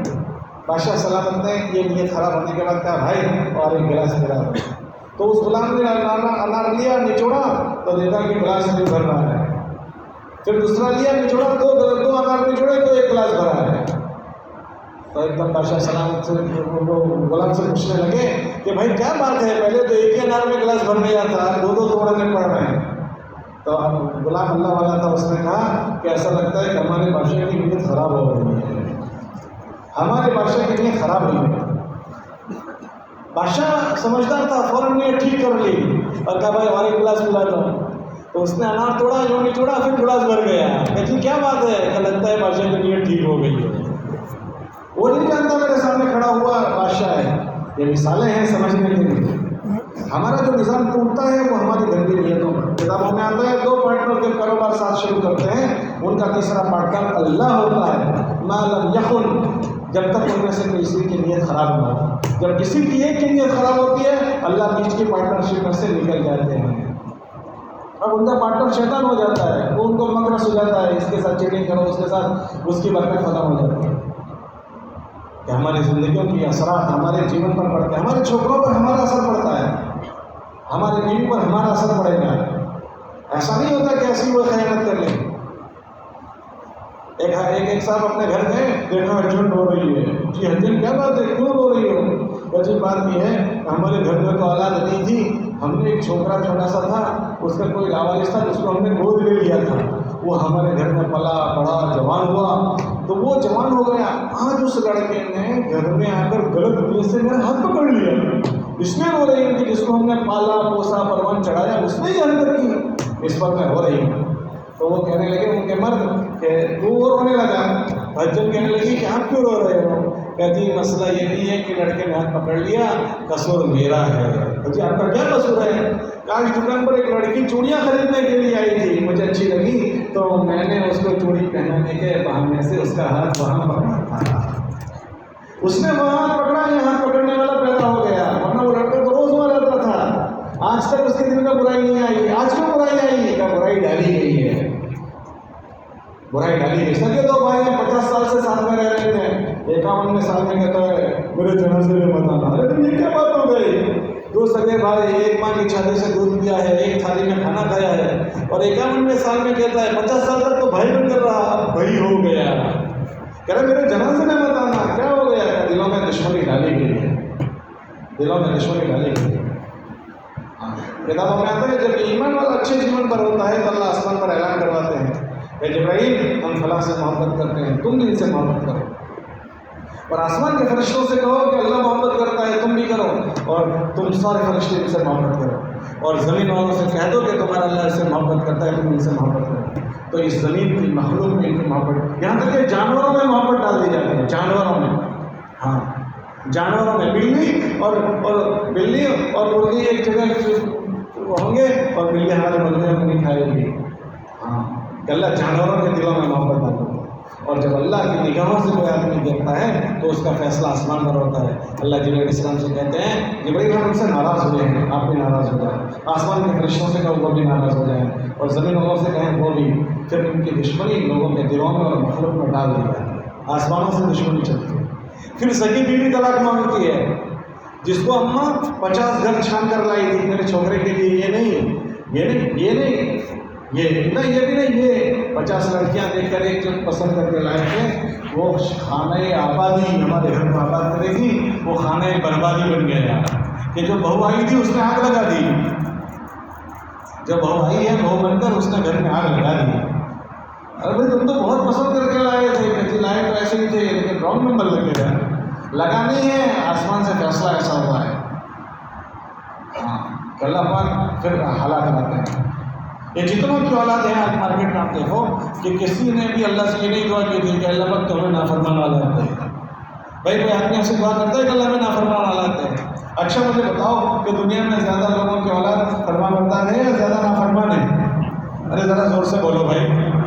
زیادہ ماں باپ اپنی اولاد سے پریشان ہیں یا زیادہ راحت والے ہیں؟ جی ذرا زور سے بولو. زیادہ پریشانی والے ہیں. کہ ان کو کوئی پریشانی کرنے والی دعا ماں باپ نے نہیں دی کہ اللہ ہمیں ایسے اولاد دے جو ہمیں پریشان کر دیں.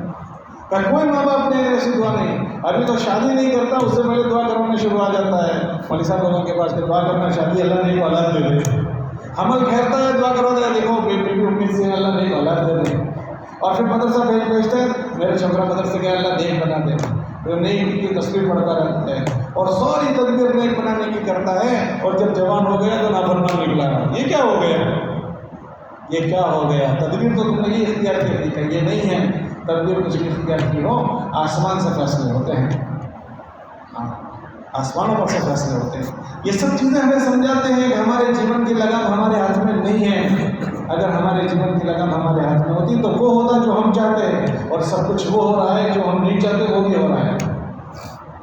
مارکیٹ میں زیادہ لوگ مالدار ہیں یا زیادہ قرضدار ہیں؟ ذرا زور سے بولو. قرضدار ہیں. یہ جتنے قرضدار ہیں انہوں نے قرضدار بننے کے اللہ سے دعا مانگی ہے اللہ ہمیں قرضدار بنا دے. ارے بھائی کسی نے دعا مانگی ہے؟ کئی ایک آدمی بھی نہیں ملے گا جس نے قرض دار ہونے کی دعا مانگی. پھر یہ قرض دار کہاں سے ہو گئے؟ اچھا جو قرضوں میں ہو گئے وہ دھندا کرتے کرتے قرض دار ہو گئے یا دھندے بند کر کے قرض دار ہو گئے؟ ارے ذرا زور سے بولو. دھندا کرتے کرتے. تو جو بھی دھندا شروع کرتا ہے وہ مالدار بننے کے لیے کرتا ہے کہ قرض دار بننے کے لیے کرتا ہے؟ ارے ذرا زور سے بولو بھائی. مالدار بننے کے لیے. تو جو دھندا مالدار بنانے کے لیے تھا اس نے قرض دار کیسے بنا دیا؟ کہ یہ دنیا خالی برتن کی طرح ہے. اس میں اگر اللہ جو چیز ڈالیں گے وہ ظاہر ہوگی.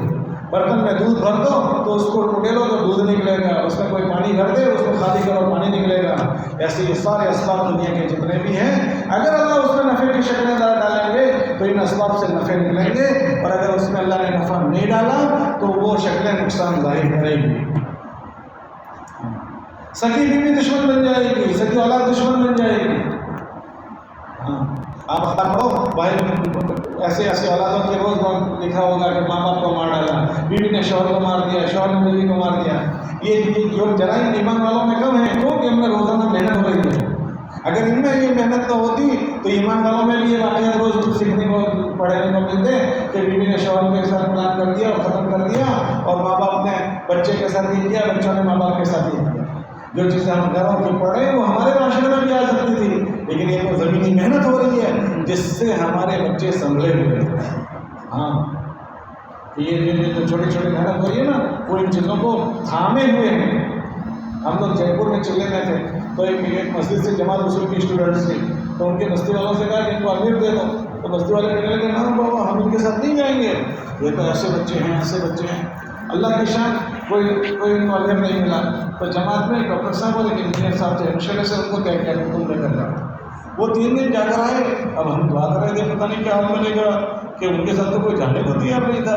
اب یعنی کہ پتہ نہیں کیا کر کے آئے ہوں گے. جب وہ آئے تو ابھی تو مسجد کا دروازہ نہیں داخل ہو رہے, کہنے لگے مولانا مول صاحب امیر صاحب ہم نے توبہ کر لی, ہم نے توبہ کر لی. کیا بات ہو گئی؟ آپ نے نہیں دیکھا تھا ہمارے ساتھ تو کوئی امیر آنے کو بھی تیار نہیں تھا. ہم 3 دن گئے کہ وہ تعلیم کے حلقے میں ہمارے امیر صاحب نے ماں باپ کیا ہوتے ہیں وہ پڑھا. ہمیں بہت دکھ ہوا. ہم نے وہاں سے ٹیلی فون کر دیا امی کو کہ امی ہم نے آپ کو بہت پریشان کیا ہے, معاف کر دینا اور آپ بھی گھبر رہنا, ہم نے اس سے توبہ کر لی. یہ تو زمینی محنت ہو رہی ہے لوگوں میں, تو جرائم بچے ہوئے ہیں. ورنہ پڑوسی سے پڑوسی کی بیٹی محفوظ نہیں رہ پاتی, نگاہیں خراب ہو جاتی, نیتیں خراب ہو جاتی.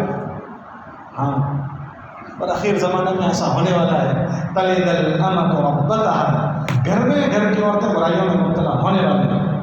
یہ تو ابھی یہاں اس طرح کے پتا ہے. میں ابھی آپ کو واقعہ سنایا کہ گھر میں لگایا ہوا ہے, باپ کچھ نہیں کہہ پا رہا کہ تم چلا جائے یہاں سے, آزاد تم.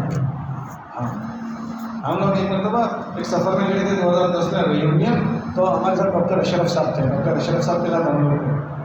ان کا پیر فریکچر ہو گیا تھا. تو ایک ڈاکٹر صاحب کے پاس گئے علاج کے لیے. تو وہاں تو یورو چلتے ہیں, تو وہ ایکشن میں علاج کر دیا. پیسے دے رہے تھے کہ پیسے نہیں چاہیے, آپ کے لیے بات ہے. اور ہونے لگا. ڈاکٹر صاحب بہت سمجھدار تھے. ڈاکٹر صاحب نے کہا کیا بات ہو گئی ڈاکٹر صاحب, کیوں آپ ایسا کر رہے ہیں؟ تو وہ روتے روتے کہنے لگا یہ میری بیٹی بیٹھی ہے, وہ مجھے کہہ رہی ہے کہ یہ بلڈنگ خالی کر دو, اب میں اپنے دوستوں کے ساتھ رہوں گا, تم اپنا ٹھکانا کو ڈھونڈ لو. یہ میری بیٹی ایسا کر.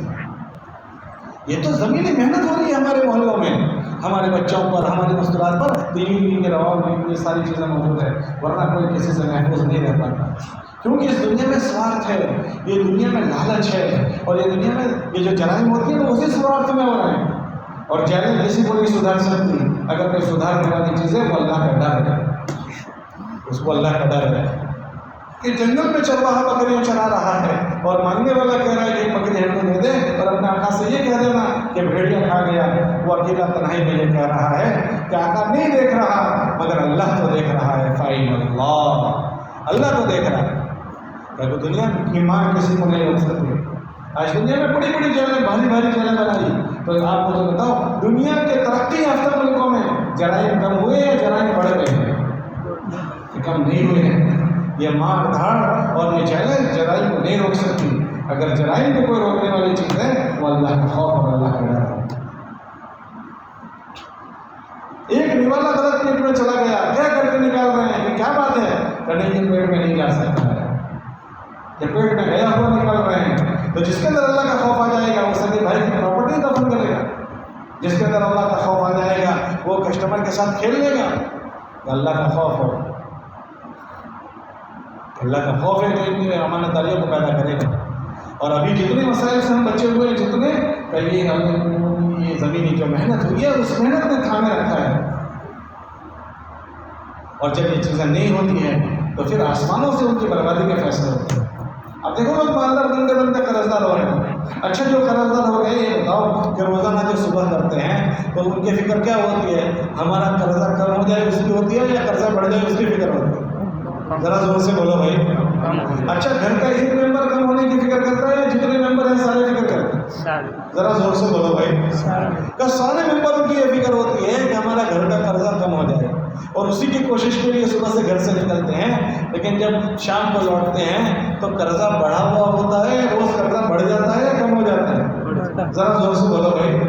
عقل کیا کہتی ہے کہ پہلے جس دکان کو اور جن کاروبار کو مالدار بننے کے لیے اختیار کیا تھا وہاں قرضدار ہونا ہی نہیں تھا. وہ قرضدار مالدار کرتا قرضدار نہ بناتا، لیکن انہیں کاروبار نے ان کو قرضدار کر دیا. دوسرا عقل یہ کہتی ہے کہ جب اس کو کم کرنے کی تدبیر میں لگے ہیں اور پورا گھر لگا ہے تو قرضہ اتر جانا تھا اور یہاں تو چین مندی گھوم رہی ہے، بجائے قرضہ اترنے کے قرضے بڑھے رہے ہیں.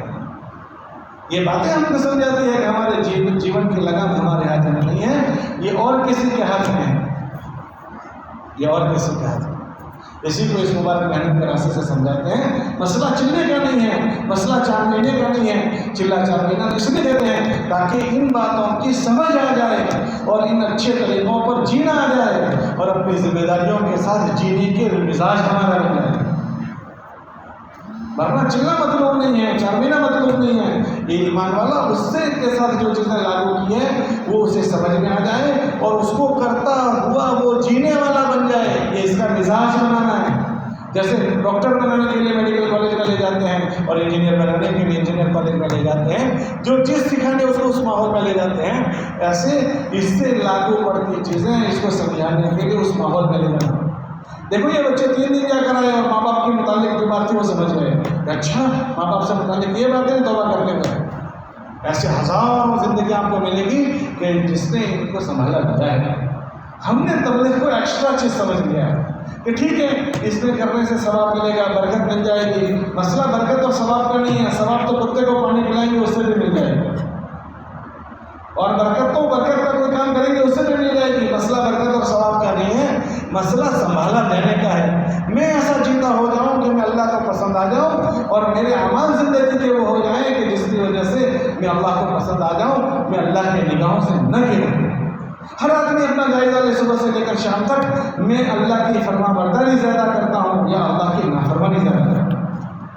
ایک تو میرے کو فرائض ہے جو مجھے مسجد میں ادا کرنے ہیں، اور ایک میری وہ زندگی ہے جو اس 5 وقت کی نماز کے علاوہ ہے. میری خلوت کیسی ہے، میری جلوت کیسی ہے، میرے دل میں اٹھنے والے جذبات کیسے ہیں. میرے اٹھنے والے جذبات ہر آدمی سوچے. یہ تو اللہ کا نام رحمان اور رحیم ہے، وہ دیاڑو اور کروپاڑو ہے، اس لیے ہم کو ڈھیل دیتا ہے. ورنہ ہر آدمی اپنا جائزہ لے. میں ان آنکھوں کو اللہ کی دی ہوئی یہ آنکھیں کتنی قیمتی آنکھیں ہیں، اس سے زیادہ اللہ کو راضی کرتا ہوں یا ان آنکھوں سے اللہ کو زیادہ ناراض کرتا ہوں؟ ان کانوں سے اللہ کو زیادہ راضی کرتا ہوں یا ناراض کرتا ہوں؟ ان زبانوں سے اللہ کو زیادہ میں راضی کرتا ہوں یا ناراض کرتا ہوں؟ اور میرے دل دماغ میں جو جذبات آتے ہیں، وسوسے آتے ہیں، وہ اچھے ہوتے ہیں میرے؟ ہر آدمی اپنا جائزہ لے. اللہ قرآن میں فرماتے ہیں ہم تو تمہیں بہت بخشتے ہیں وَيَعْفُو عَنْ كَثِيرٍ، ہم تمہارا بہت معاف کر دیتے ہیں. اگر ساری باتوں کا گناہ کر بھگا کر پکا کرے تو ہمیں جیون میں سانس لینے کی جگہ نہیں.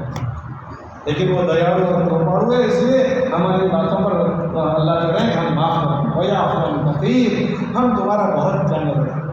ہم اپنے چھوکرے کا اتنا بھی برداشت کرتے ہیں چھوڑنے کو تیار نہیں، بیوی کا ذرا بھی چھوڑنے کو تیار نہیں، کسی کے ساتھ کوئی معاملہ ہو جائے ذرا بھی درگزر کرنے کو تیار نہیں. اللہ فرماتے ہیں ہم تمہارا بہت معاف کرتے ہیں. اور کتنا معاف کرتے ہیں؟ ہر آدمی اپنا جائزہ لے لے، کسی کا کوئی جائزہ لینے کی ضرورت نہیں ہے.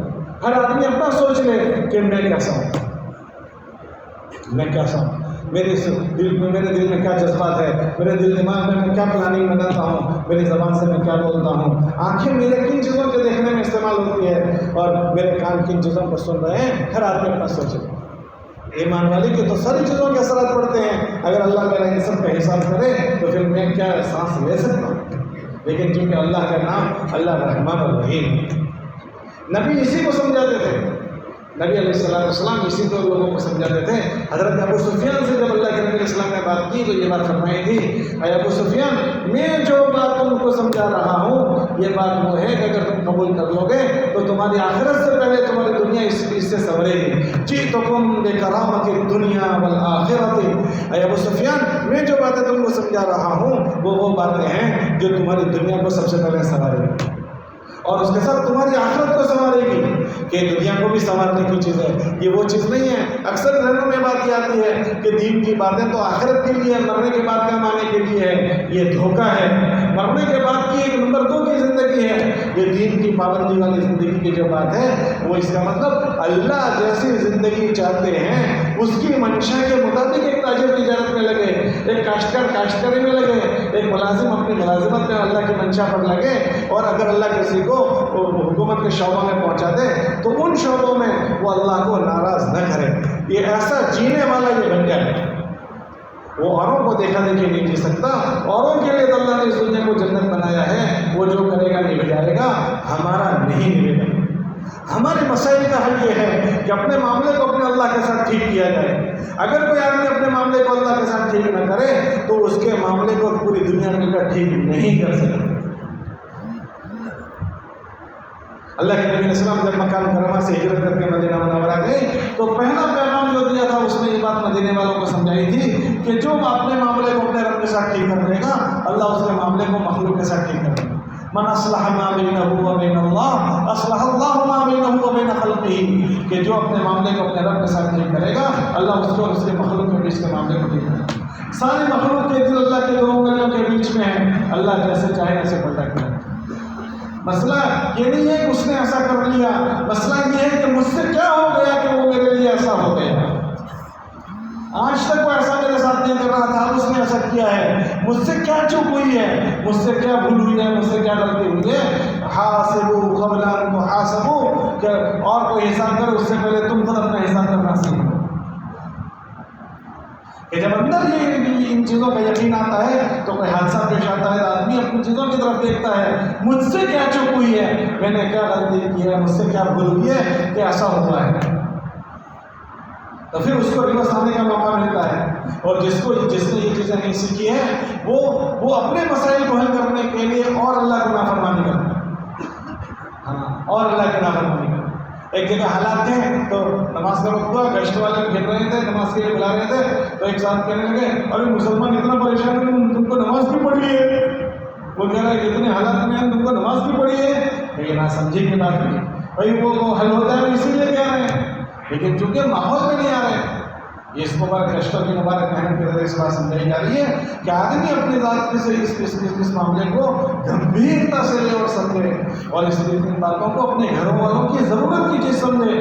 کہ اگر میں ان چیزوں کو تو سمجھنے لگا لیکن میرے گھر والے اگر ان چیزوں کو نہیں سمجھیں گے تو یہ ایسا ہے کہ میری چلتی گاڑی میں اگر ایک بھی کنکر ڈال دے گا انجن میں تو میری گاڑی رک جائے گی. ایک بھی کانٹا گھس جائے گا میری گاڑی رک جائے گی. ہمارے گھر کے 10 ممبر ہیں, گھر کے 10 ممبر میں ابا سنبھل گئے, بیوی غلط رخ پر ہے, بیوی سنبھل گئی, 5 بچے غلط رخ پر ہے. تو ایسا نہیں ہوگا کہ ان 2 کی وجہ سے یہ سب بخشے جائیں گے. ان کے بھی اثرات گھر پر پڑیں گے. بیوی کے غلط روش کے اثرات گھر پر پڑیں گے, مرد کی غلط روش کے اثرات بھی گھر پر پڑیں گے. اس لیے حضور علیہ السلام کے زمانے میں جو بات مسجد کے راستے سے سمجھائی جاتی تھی صحابہ وہ بات اپنے گھروں میں منتقل کرتے تھے اور اپنے ان فکروں میں گھر والوں کو شریک کرتے تھے, اپنے بچے کو شریک کر لیتے تھے. اور ایسا نہیں کہ یہ خالی ایسی اس کو اپنی ضرورت کی چیز سمجھتے تھے. جیسے قرآن کے زمانے میں ہم سب کو علاج کرنا اور احتیاط کرنا اپنے لیے, بیوی کے لیے, بچوں کے لیے جتنا ضروری سمجھا تھا اس سے کہیں گنا زیادہ یہ سمجھتے تھے کہ اگر ہمارے گھر میں اللہ کی نافرمانی ہو گئی یا ہمارے گھر میں اللہ کی مرضی کے خلاف کوئی بات ہو گئی تو آسمان سے ایسے فیصلے آئیں گے. اس کا ڈر لوگوں کے دلوں میں ہوتا ہے. اس لیے کتابوں میں آتا ہے کہ مومن گناہ کو ایسا سمجھتا ہے جیسے اس کے سر پر پہاڑ ہے جو نہیں گر جائے گا, اور منافق ایسے جیسے مکھی بیٹھی تھی اور اڑا. یہ ڈر زندگیوں میں پیدا کرتا ہے. زندگیوں میں آزادی ہوگی, زندگیوں میں اس بڑی چیز کی گمبھیرتا ختم ہو گئی. اس کو لوگ سرسری سمجھ رہے ہیں اور یہ نہیں سرسری سمجھنے نے کرنے کی چیزیں ہم سے چھوڑوا دی اور نہ کرنے کی چیزیں زندگی میں داخل ہو گئی. اس نے ہمارا بیڑا غرق کر دیا. ہمارے مسائل کا حل کسی کے ہاتھ میں نہیں ہے. نہ گاؤں کی کمیٹی کے ہاتھ میں ہے، نہ حکومت والوں کے ہاتھ میں ہے، نہ کسی کے ہاتھ میں ہے۔ حدیث قدسی میں ہے کہ اگر اللہ کسی کے لیے طے کر دے عزت دینا تو پوری دنیا مل کر اس کو ذلیل نہیں کر سکتی، اور اگر آسمان والے نے اس آدمی کو ذلیل کرنا طے کر دیا تو پوری دنیا مل کر اس کو عزت نہیں دے سکتی۔ لو یجتمع ان ينفعوک، حدیث قدسی میں یا غلام اے میرے بھتیجے، اللہ کے نبی علیہ السلام کی لمبی حدیث میرے ذہن سے نکل گئی، اس میں فرمایا او میرے بھتیجے احفظ اللہ یحفظک، تو اللہ کا لحاظ کرنا اللہ تیرا لحاظ کرے گا۔ احفظ اللہ تجدہ تجاہک، تو اللہ کا لحاظ کرنا اللہ کا اپنے رب کو تو اپنی طرف متوجہ پائے گا۔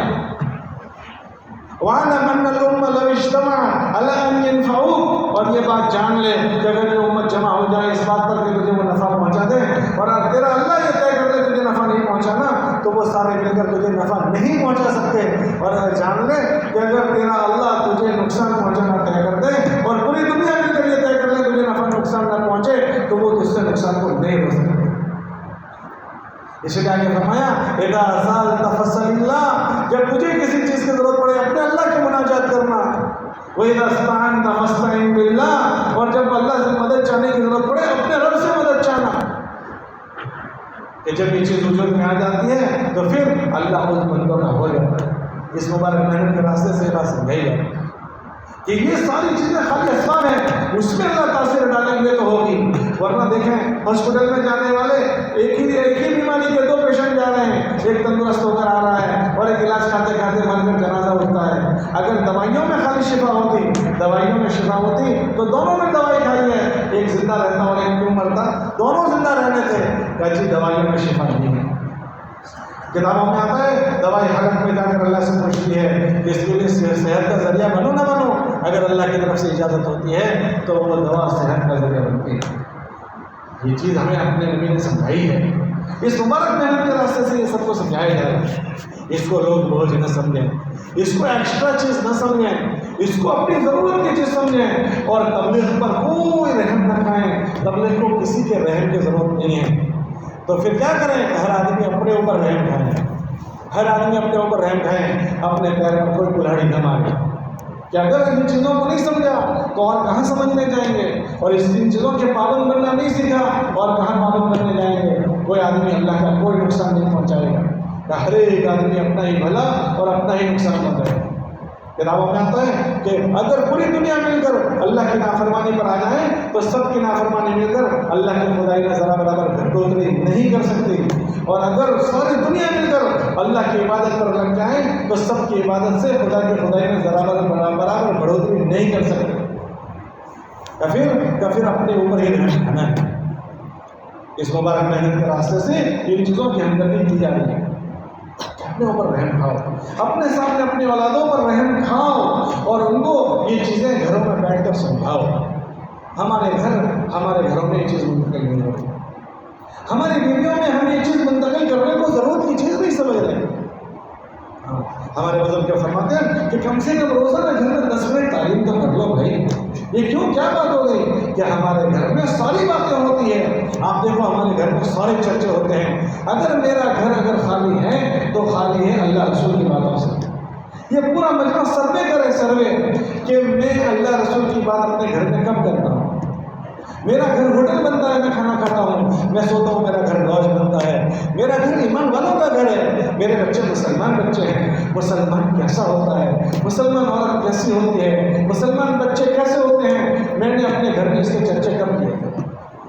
میری شادی کو 5 سال ہو گئے، کسی کی شادی کو 10 سال، کسی کو 20 سال، ہر آدمی اپنے سینے پر ہاتھ رکھ کر جائزہ لے کہ میں نے اپنی بیوی کو بٹھا کر کب بات کی تھی کہ اللہ کی بندی تو مجھے نہیں جانتی تھی، میں تجھے نہیں جانتا تھا، ایک کلمے نے ہمیں جوڑ دیا ہے اور موت ہم دونوں کو جدا کر دے گی، تو پہلے دوسرے فیملی میں تھی، میرے ساتھ نہیں تھی، ایک کلمے سے ہمارا جڑے ہیں، تجھے موت تیری قبر میں لے جائے گی، میری موت مجھے میری قبر میں لے جائے گی، تو اور میں ایسی محنت کر رہے ہیں کہ ہمارا قبر میں جانا اچھا ہو جائے۔ اور اللہ کے نبی نے فرمایا ہے ہر آدمی کی اولاد یا تو اس کے لیے جنت ہے یا تو اس کے لیے جہنم ہے۔ تو اللہ کی بندی میں اور آپ ایسی تدبیر اختیار کریں کہ ہماری اولاد ہماری آنکھوں کی ٹھنڈک بنے۔ آپ جائزہ لیں ہم نے اپنی بیوی سے کب استعمال کریں، اور جس طرح ہمارے ماں باپ کی موت نے ہم کو جدا کر دیا، تھوڑے دنوں میں ہم بھی اپنی اولاد سے جدا ہو گئے۔ اس میں بہت بڑا مجمع وہ ہوگا جن کے باپ دنیا سے چلے گئے، ان کی مائیں دنیا سے چلی گئی۔ جب وہ ہمارے ساتھ تھے تو ہم کتنے لاڈ پیار سے رہتے تھے، اب ہم ان کے ایسے اولاد ہیں، ہم ان کے کتنے کام آ رہے ہیں، اس کو جائزہ لے لو۔ ہماری اولاد ہم کو کتنے کام آئے گی، خود جائزہ لے لو۔ جس دن ہم چاہے کتنے بھی بڑے مال کے ابھی مالک ہے، جس دن ہمارا موت آئے گی اس دن ایسی حسرت کا دن ہوگا کہ ہمارے مال میں سب کا حصہ ہوگا سوائے میرے حصے کے، میرا حصہ کوئی نہیں ہوگا۔ میرے مال میں سب کا حصہ ہوگا، اس دن اگر حصہ کسی کا نہیں ہوگا تو میرا نہیں ہوگا، ورنہ سب کا حصہ ہوگا۔ میری اولاد، میں اپنا جائزہ لوں۔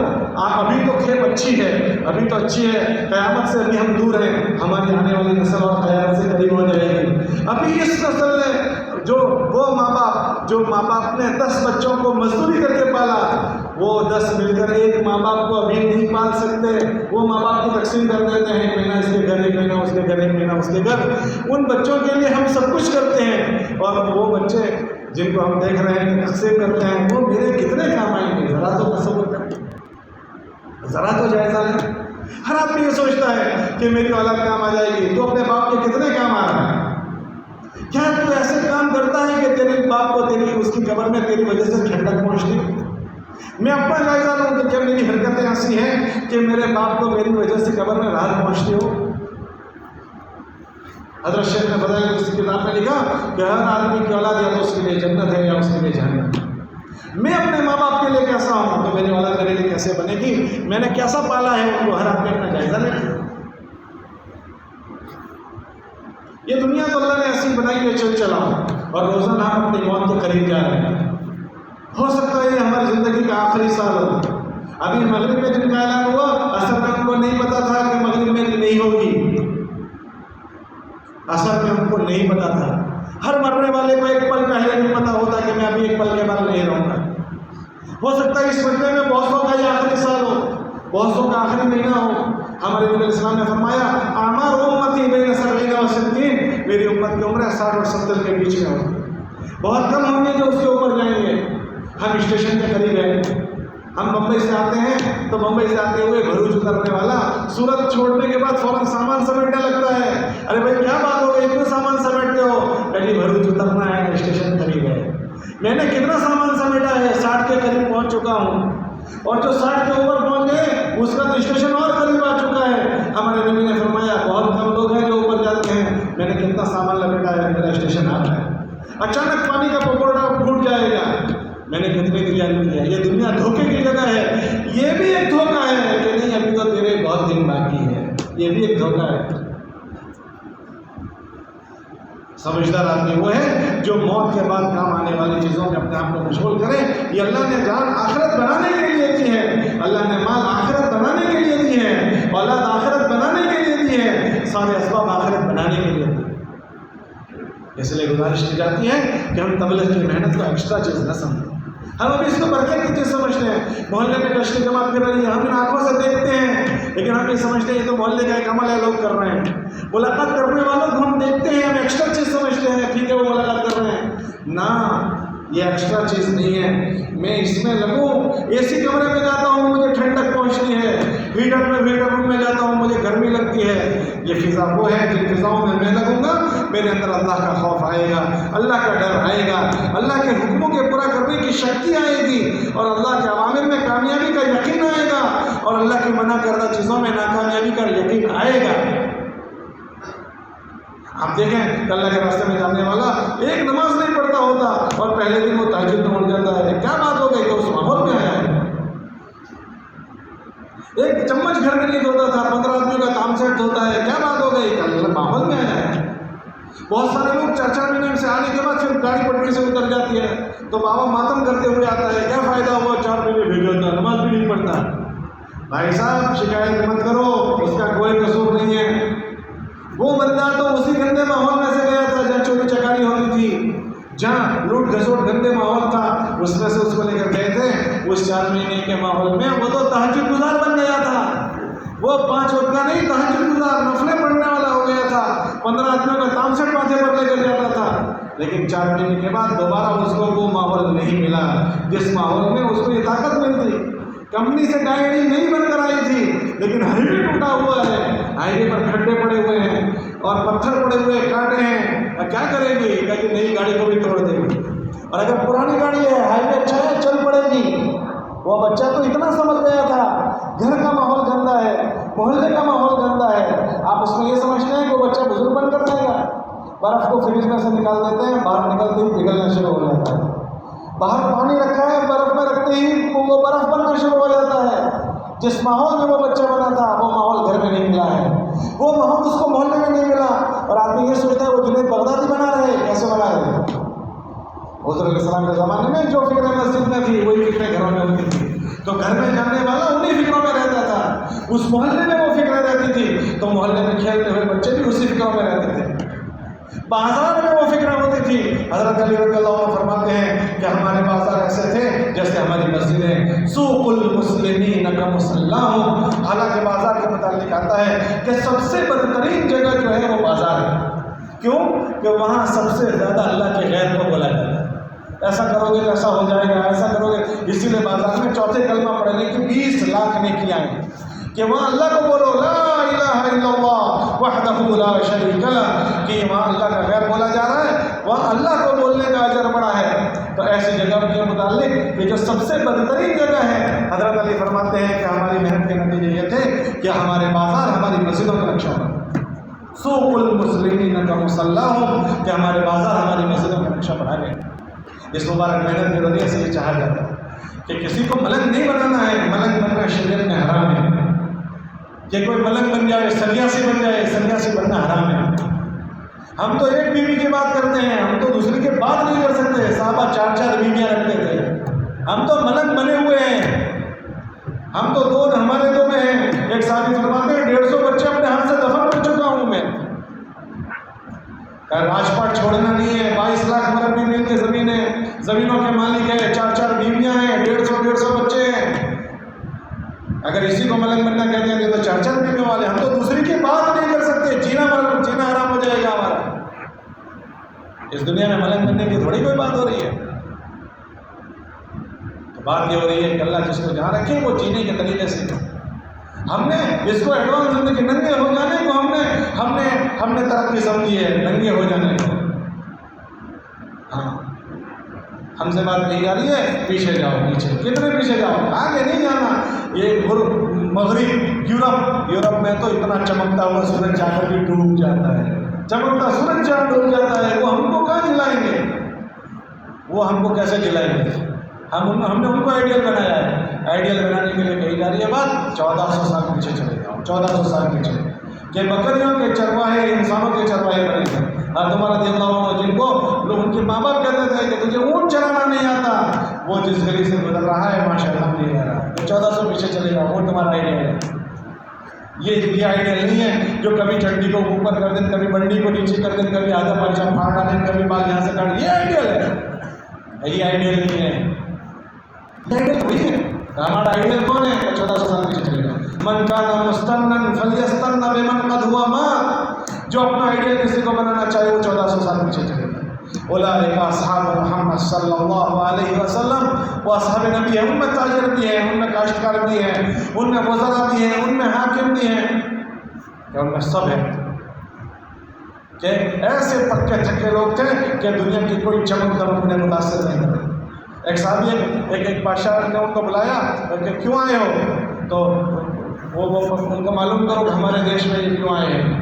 وہ مشورے سے طے ہوا کہ فلاں آدمی بات کرنے کے لیے جائے گا، تو بادشاہ سلامت جو تھے انہوں نے بڑا رعب بٹھانے کے لیے بڑا زوردار محل سجا دیا، کارپیٹ زوردار بچھا دیا، اور اپنے فوج کو یوں کھڑے کر کے دائیں بائیں، اور ہتھیار یوں تلواریں یوں جما دی، تاکہ یہ آنے والا یہ ذرا اس کے اوپر ہمارا رعب پڑ جائے۔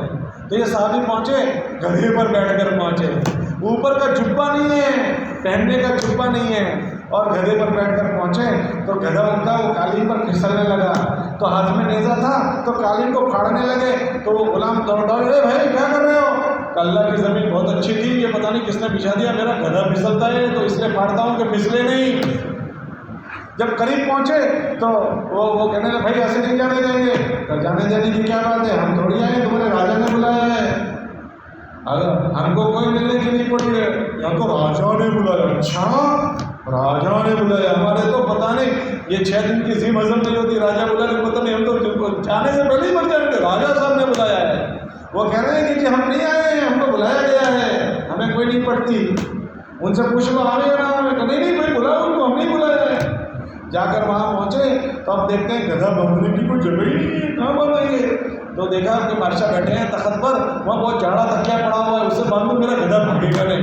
تو چھلانگ لگا کر کودے، اسے جاڑ تکے سے گدھا باندھ رہے ہیں۔ ہاں کیا بات ہو گئی، کیوں آئے ہو یہاں ہمارے دیش میں، کیوں آئے، ہمارا راج پاٹ لینے آئے ہو؟ نہ بھائی، پھر کیوں آئے ہو؟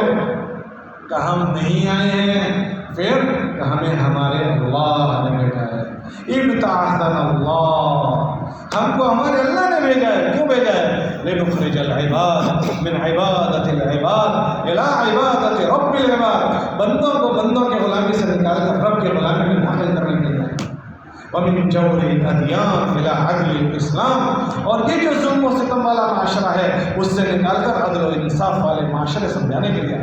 ومن ضیق الدنیا الى سعتها، یہ کیا تمہارا جینا ہے، تنگ زندگیاں ہیں، ہم تمہیں کشادگی والی زندگیاں سکھانے کے لیے۔ ہم نہیں آئے ہیں، ہمیں ہمارے اللہ نے بھیجا۔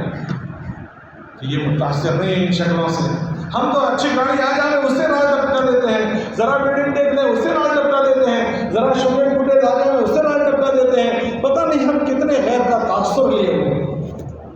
ان ساری شکلوں کا تاثر کیا ہے؟ یہ مخلوق ہے، یہ ساری مخلوق ہے، یہ مٹی پڑی ہوئی ہے، وہ کھڑی مٹی ہے، یہ پڑی مٹی ہے، ایک ذرہ اور ٹھاٹھے مارتا ہوا سمندر، دونوں مخلوق ہے، اس میں کچھ نہیں، ایک چونٹی اور جبرائیل مخلوق ہے، اس کے ہاتھ میں کچھ نہیں۔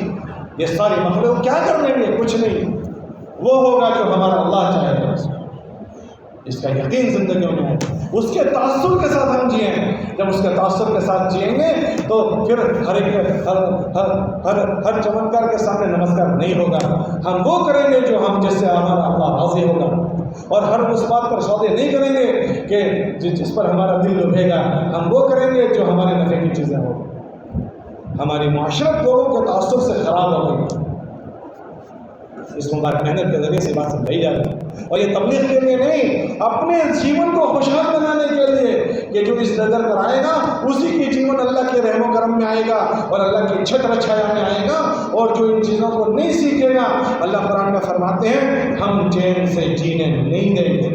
مالداری سے چین نہیں آتا، جب مالداری جو بے دین مالدار ہے ان کے پاس جا کر دیکھو، پتہ نہیں کن کن شکلوں میں پریشان ہے۔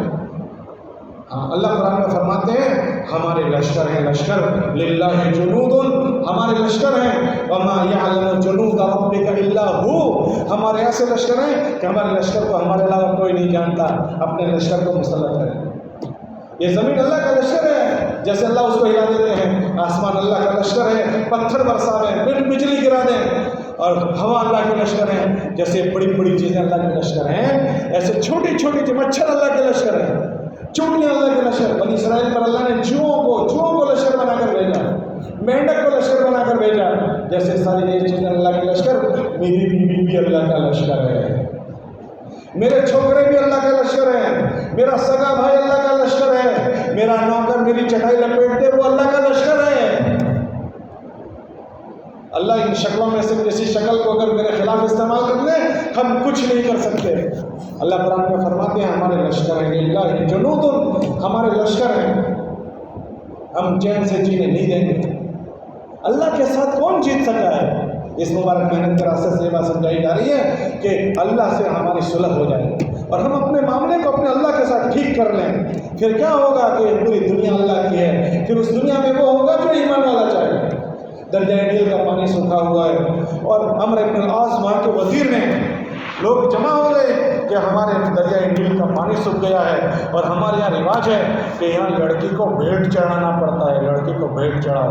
اچھا اسلام میں بھیڑ نہیں چڑھایا جائے گا تو پھر کیا کریں گے؟ دریا نہیں چلے گا. تو ہم اپنے وزیر ہمارے امیر المومنین کو خط لکھتے ہیں. امیر المومنین کو پیغام دیا گیا. امیر المومنین کہنے لگے کہ ہمارے وہاں بھیڑ نہیں چڑھائی جائے گی, میرا خط لے جاؤ اور دریائے نیل کو یہ خط دے دینا.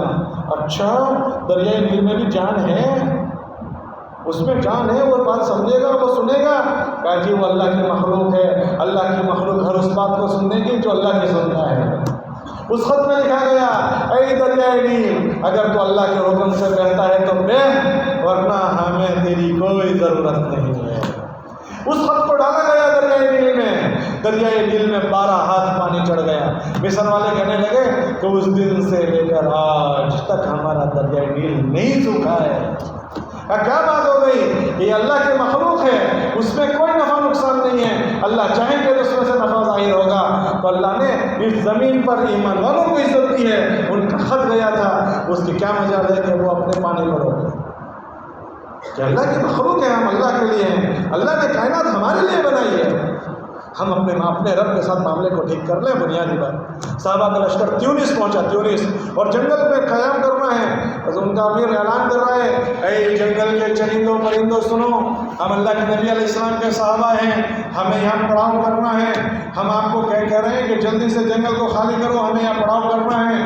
اگر اتنے وقت میں آپ نے پڑاؤ کرنے کے لیے ہمیں جگہ نہ دی اور جنگل خالی نہ کیا, پھر ہم تمہارا صفایا کریں گے.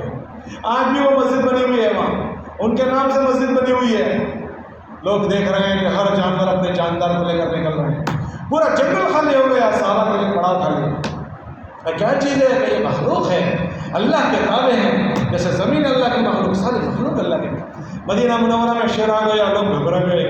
حضرت عبداللہ ابن عمر جا رہے ہیں کہ کیوں کھڑے ہو؟ تو شیر آ گیا ہے, راستے میں بیٹھا ہے. اچھا جا کر ایک تماچا مارا کہ جا واپس جا, لوگوں کو پریشان کرتا ہے. کیا بات ہو گئی؟ وہ مخلوق ہے, جب وہ چاہے گا پھاڑ کھائے گا اور جب چاہے گا غلام بن جائے گا. یہ اس کا تاثر ہمارے دماغ میں آ گیا.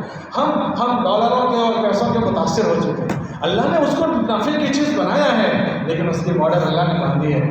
ہم اس منصب سے, کرسیوں سے متاثر ہو گئے, پیسوں سے متاثر ہو گئے, شکلوں سے متاثر ہو گئے. متاثر ہونے کی چیز تو اللہ تھی کہ وہ ساری مخلوق اس کے ہاتھ میں ہے.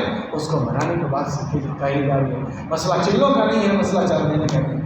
اور یہ ہمدردی میں کہا جا رہا ہے. جیسے ہمارے چھوٹے چھوکرے ہوتے ہیں, اس کو ماں غسل کروا کے روتا ہے, ارے منڈے کیوں روتا ہے, مجھے غسل نہیں کرنا, تو ماں اس کو زبردستی غسل کراتی ہے. کیوں کہ وہ بیچارہ نہیں جانتا کہ میری اس میں نفع ہے. اس کو ناک گندا ہو گیا, منہ گندا ہو گیا, ٹٹی آ گئی, اس کو ماں دھلاتی ہے تو روتا ہے. ہمارا بھی حال یہی ہے. یہ ہم کو تشہیر کرتے ہیں, ہم کو کاٹھی پڑتی ہے, وہ ہم پر رحم کر رہے ہیں. جیسے بچہ اپنے نفع کو نہیں سمجھتا ہوتا ہے, ہم بھی ان تشکیلوں کو بوجھ سمجھتے ہیں. پوری زندگی کے ڈگر بدلنے کی یہ تشکیلیں ہیں. ہاں, پوری سوچ بدل جائے, فکریں بدل جائے, جذبات بدل جائے, جینے کے طریقے بدل جائیں. ایک آدمی 4 مہینے ایک ماحول میں رہ کر ایک جینے کے ڈگر پر پڑ جائے. روز تعلیم کے حلقے میں ایمان والا کیسا ہونا چاہیے سنیں, اور اس کے بعد 24 گھنٹے ایسا بننے کی کوشش کریں. ہوتے ہوتے 4 مہینے میں ان باتوں کا یقین اس کی زندگی میں آ جائے, اور 4 مہینے میں روزانہ اس کے مطابق کام کرتے کرتے کرتے کڑوا لے جائے. کرتے کرتے وہ عادی ہو جانا چاہیے. غلطی سے بھی اس سے غلطی پھر نہ ہو کہ عادی ہو گئے, عادی ان کاموں کے کرنے کے عادی ہو. ہاں, اس کے لیے تو تشریح ہے کہ اپنی ذات کو ہم اس طرح, اور ہماری اولادوں کو ہم یہ چیز دیں. اور ایسے ماحول میں اگر ہم نے نہیں دیا, ہماری اولاد ضائع ہو جائے گی. ابھی آپ نے اثر کے بعد سنا اسٹوڈنٹس کا جوڑ رکھا تھا, اسٹوڈنٹ میں بات ہوئی. تبلیغ والوں کو کیا پڑی ہے کہ اسٹوڈنٹ کے پیچھے دماغ پوڑی کریں. اگر یہ ہمدردی کی محنت نہ ہوتی تو ان اسٹوڈنٹس کو چھوڑ دیتے. اب دیکھ لو اسکولوں میں اسٹوڈنٹس کے کیا حالات ہیں. ہم لوگ ایک کالج میں گئے, میڈیکل کالج میں, ایک پیٹ سیملواڑا کا لڑکا تھا. وہ آ کر کہنے لگا مولوی صاحب اس کالج میں 35 مسلمان بچیاں ہیں, رمضان کا مہینہ ہے, روزے بھی نہیں رکھے اور اس فلاں چھت پر برائی میں مشغول ہیں, آپ چلو گے میرے ساتھ؟ ہم نے کہا بھائی نہیں جایا جاتا, وہاں نہیں جایا جاتا. ابھی ان کو برائی سے فارغ ہو جانے دو, پھر اس کے بعد ہم ان کو کسی عنوان سے بلاتے ہیں. پھر اس کے بعد ان کو کھانے پر بلایا تو وہ بچے جمع ہوئے. رمضان کا مہینہ ہے اور کالجوں میں یہ ماحول ہے.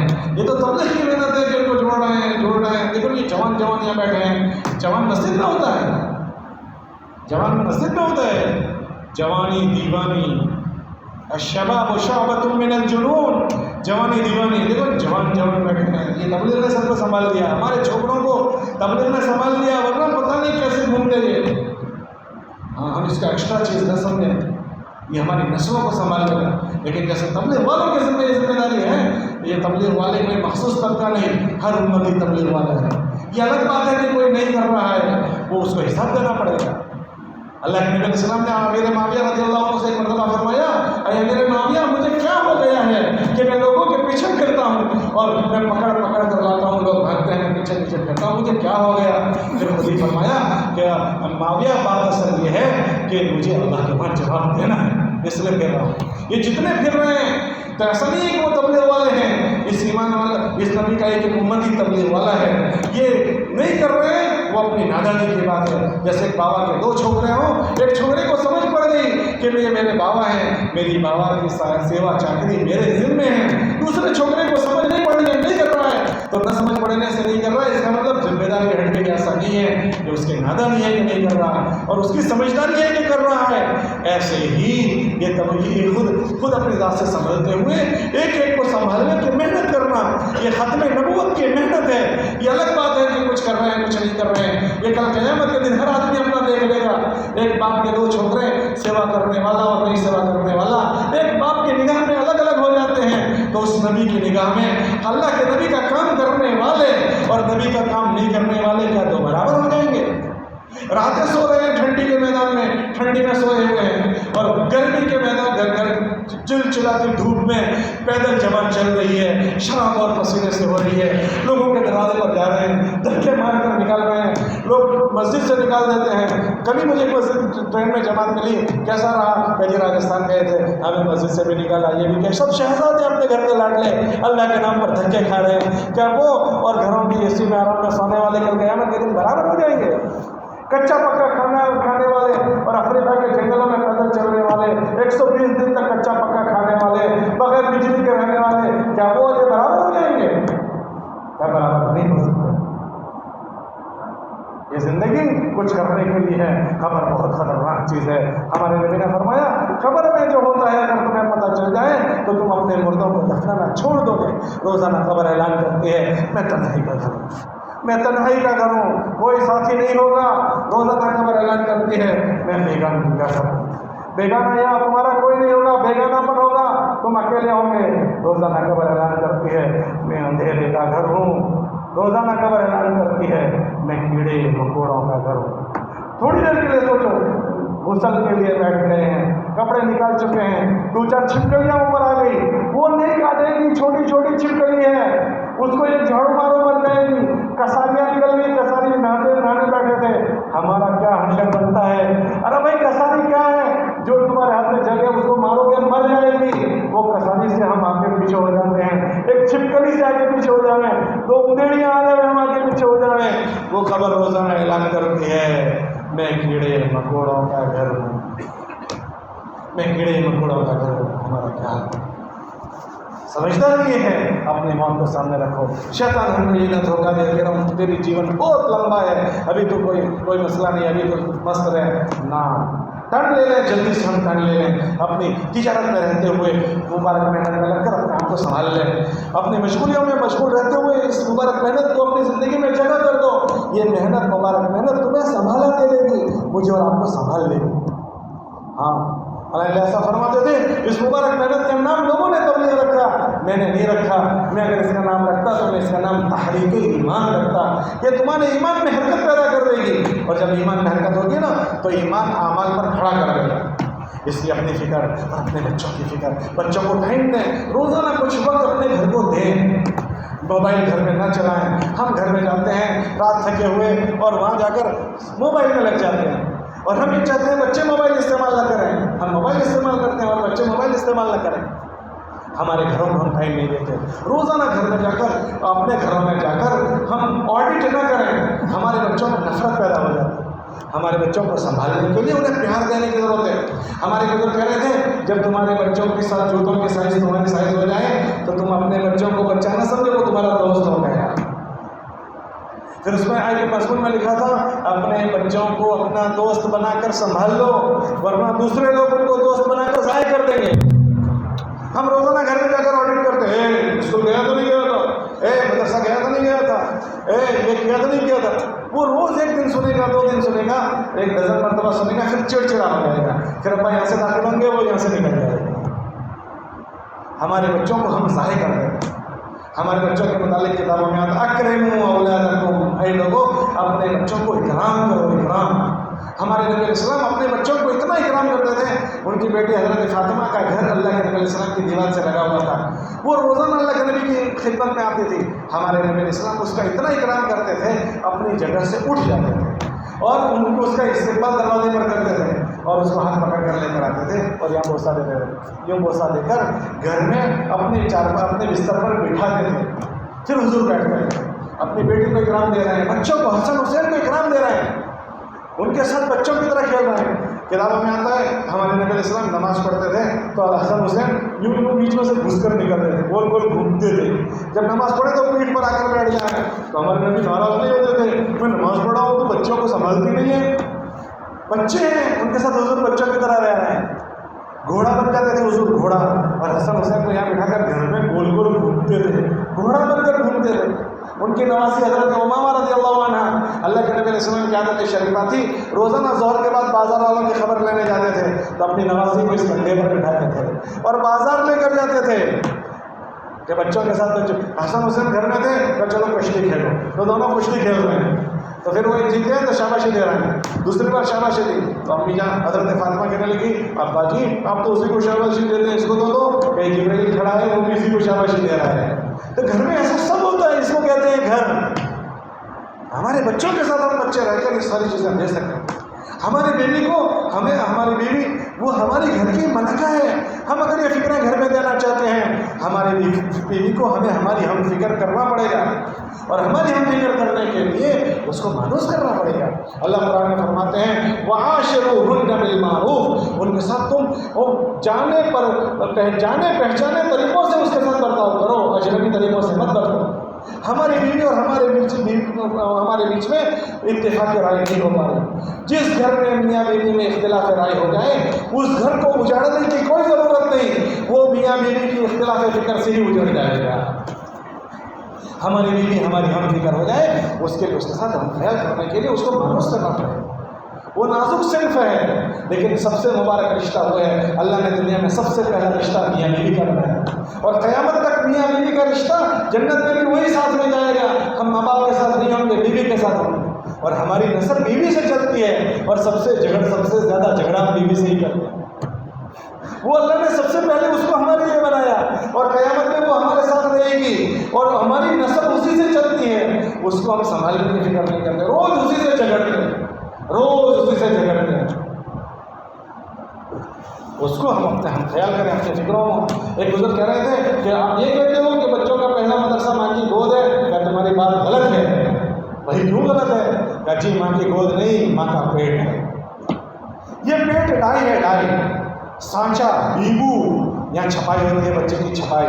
یہ پیٹ حیا والا ہے، یہ پیٹ تقوی والا ہے، یہ پیٹ اللہ کے خوف والا ہے. اس میں بچے کی بناوٹ ہوگی، اس بچے میں اس ساری چیزوں کے اثرات منتقل ہوں گے. اب وہ ماں اس کے پیٹ میں بچہ بن رہا ہے، اس ماں کی آنکھیں گندا دیکھ رہی ہے، اس ماں کی زبان گندا بول رہی ہے، اس ماں کی وہ ماں اٹھلے پر بیٹھی ہے، وہ ماں نامحرم کو دیکھ رہی ہے، اس ماں کو نامحرم دیکھ رہے ہیں اور اس میں بچے کی بناوٹ بھی ہو رہی ہے. تو وہ بچہ غیر بغدادی پیدا ہوگا. وہ ماں موبائل دیکھ رہی ہے، کیا بھی دیکھ رہی ہے اور اس کے پیٹ میں بچے کی بناوٹ بھی ہو رہی ہے. اور ہم دعا کرتے ہیں کہ اللہ بیوی امید سے ہے اس میں جنید بغدادی بنا دے، وہ شیطان کا دادا بنے گا. ہماری بیوی کو ہمیں یہ فکر دینی پڑے گی، اس کے لیے وہ ان کے ساتھ اس نے اسلوب سے پیش آنا.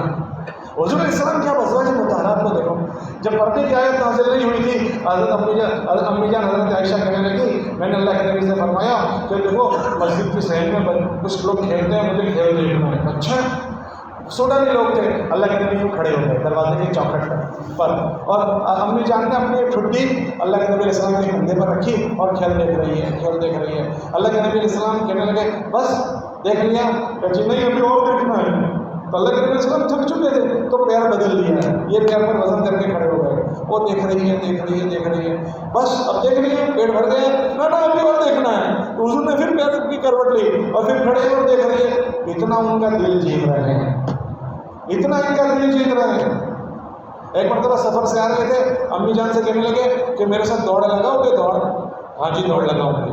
تو صحابہ سے حضور نے فرمایا چلو سب آگے چلے جاؤ، سب کو آگے بھیج دیا اور کہا چلو دوڑ لگاؤ۔ اب اللہ کے نبی علیہ السلام اور حضرت عائشہ دوڑ رہے ہیں، یہ میاں بیوی کی محبت کے رشتے دوڑ رہے ہیں، تو حضرت عائشہ رضی اللہ تعالیٰ نے ہلکی کیوں آگے نکل گئی، ہمارے نبی پیچھے رہ گئے، تو اچھا تو جیت گئی۔ ایک مرتبہ اور موقع آیا تو اللہ کے نبی نے فرمایا دوڑ لگاؤ گی؟ جی لگاؤ گی۔ تو دونوں دوڑ رہے ہیں، اللہ کے نبی آگے نکل گئے، وہ پیچھے رہ گئی، پھر اس کا بدلہ ہو گیا، دل کا بے دل کا۔ یہ محبت کی بات ہے۔ کھانے بیٹھے ہیں تو اللہ کے نبی علیہ السلام نے دیکھا امی جان نے گوشت کی بوٹی توڑی ہے، تو اس گوشت کو اٹھایا اور دکھا رہے ہیں کہ دیکھ میں وہی سکھا رہا ہوں۔ یہ محبت دینے کی باتیں ہیں۔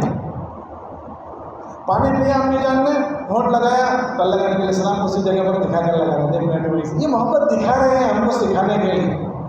ان کا نام عائشہ ہے لیکن پیار میں بول رہے ہیں یا حمیرہ، حمیرہ سرخ بوٹے کو کہتے ہیں حمیر حمرا، یا حمیرہ، پیار محبت سے بلا رہے ہیں۔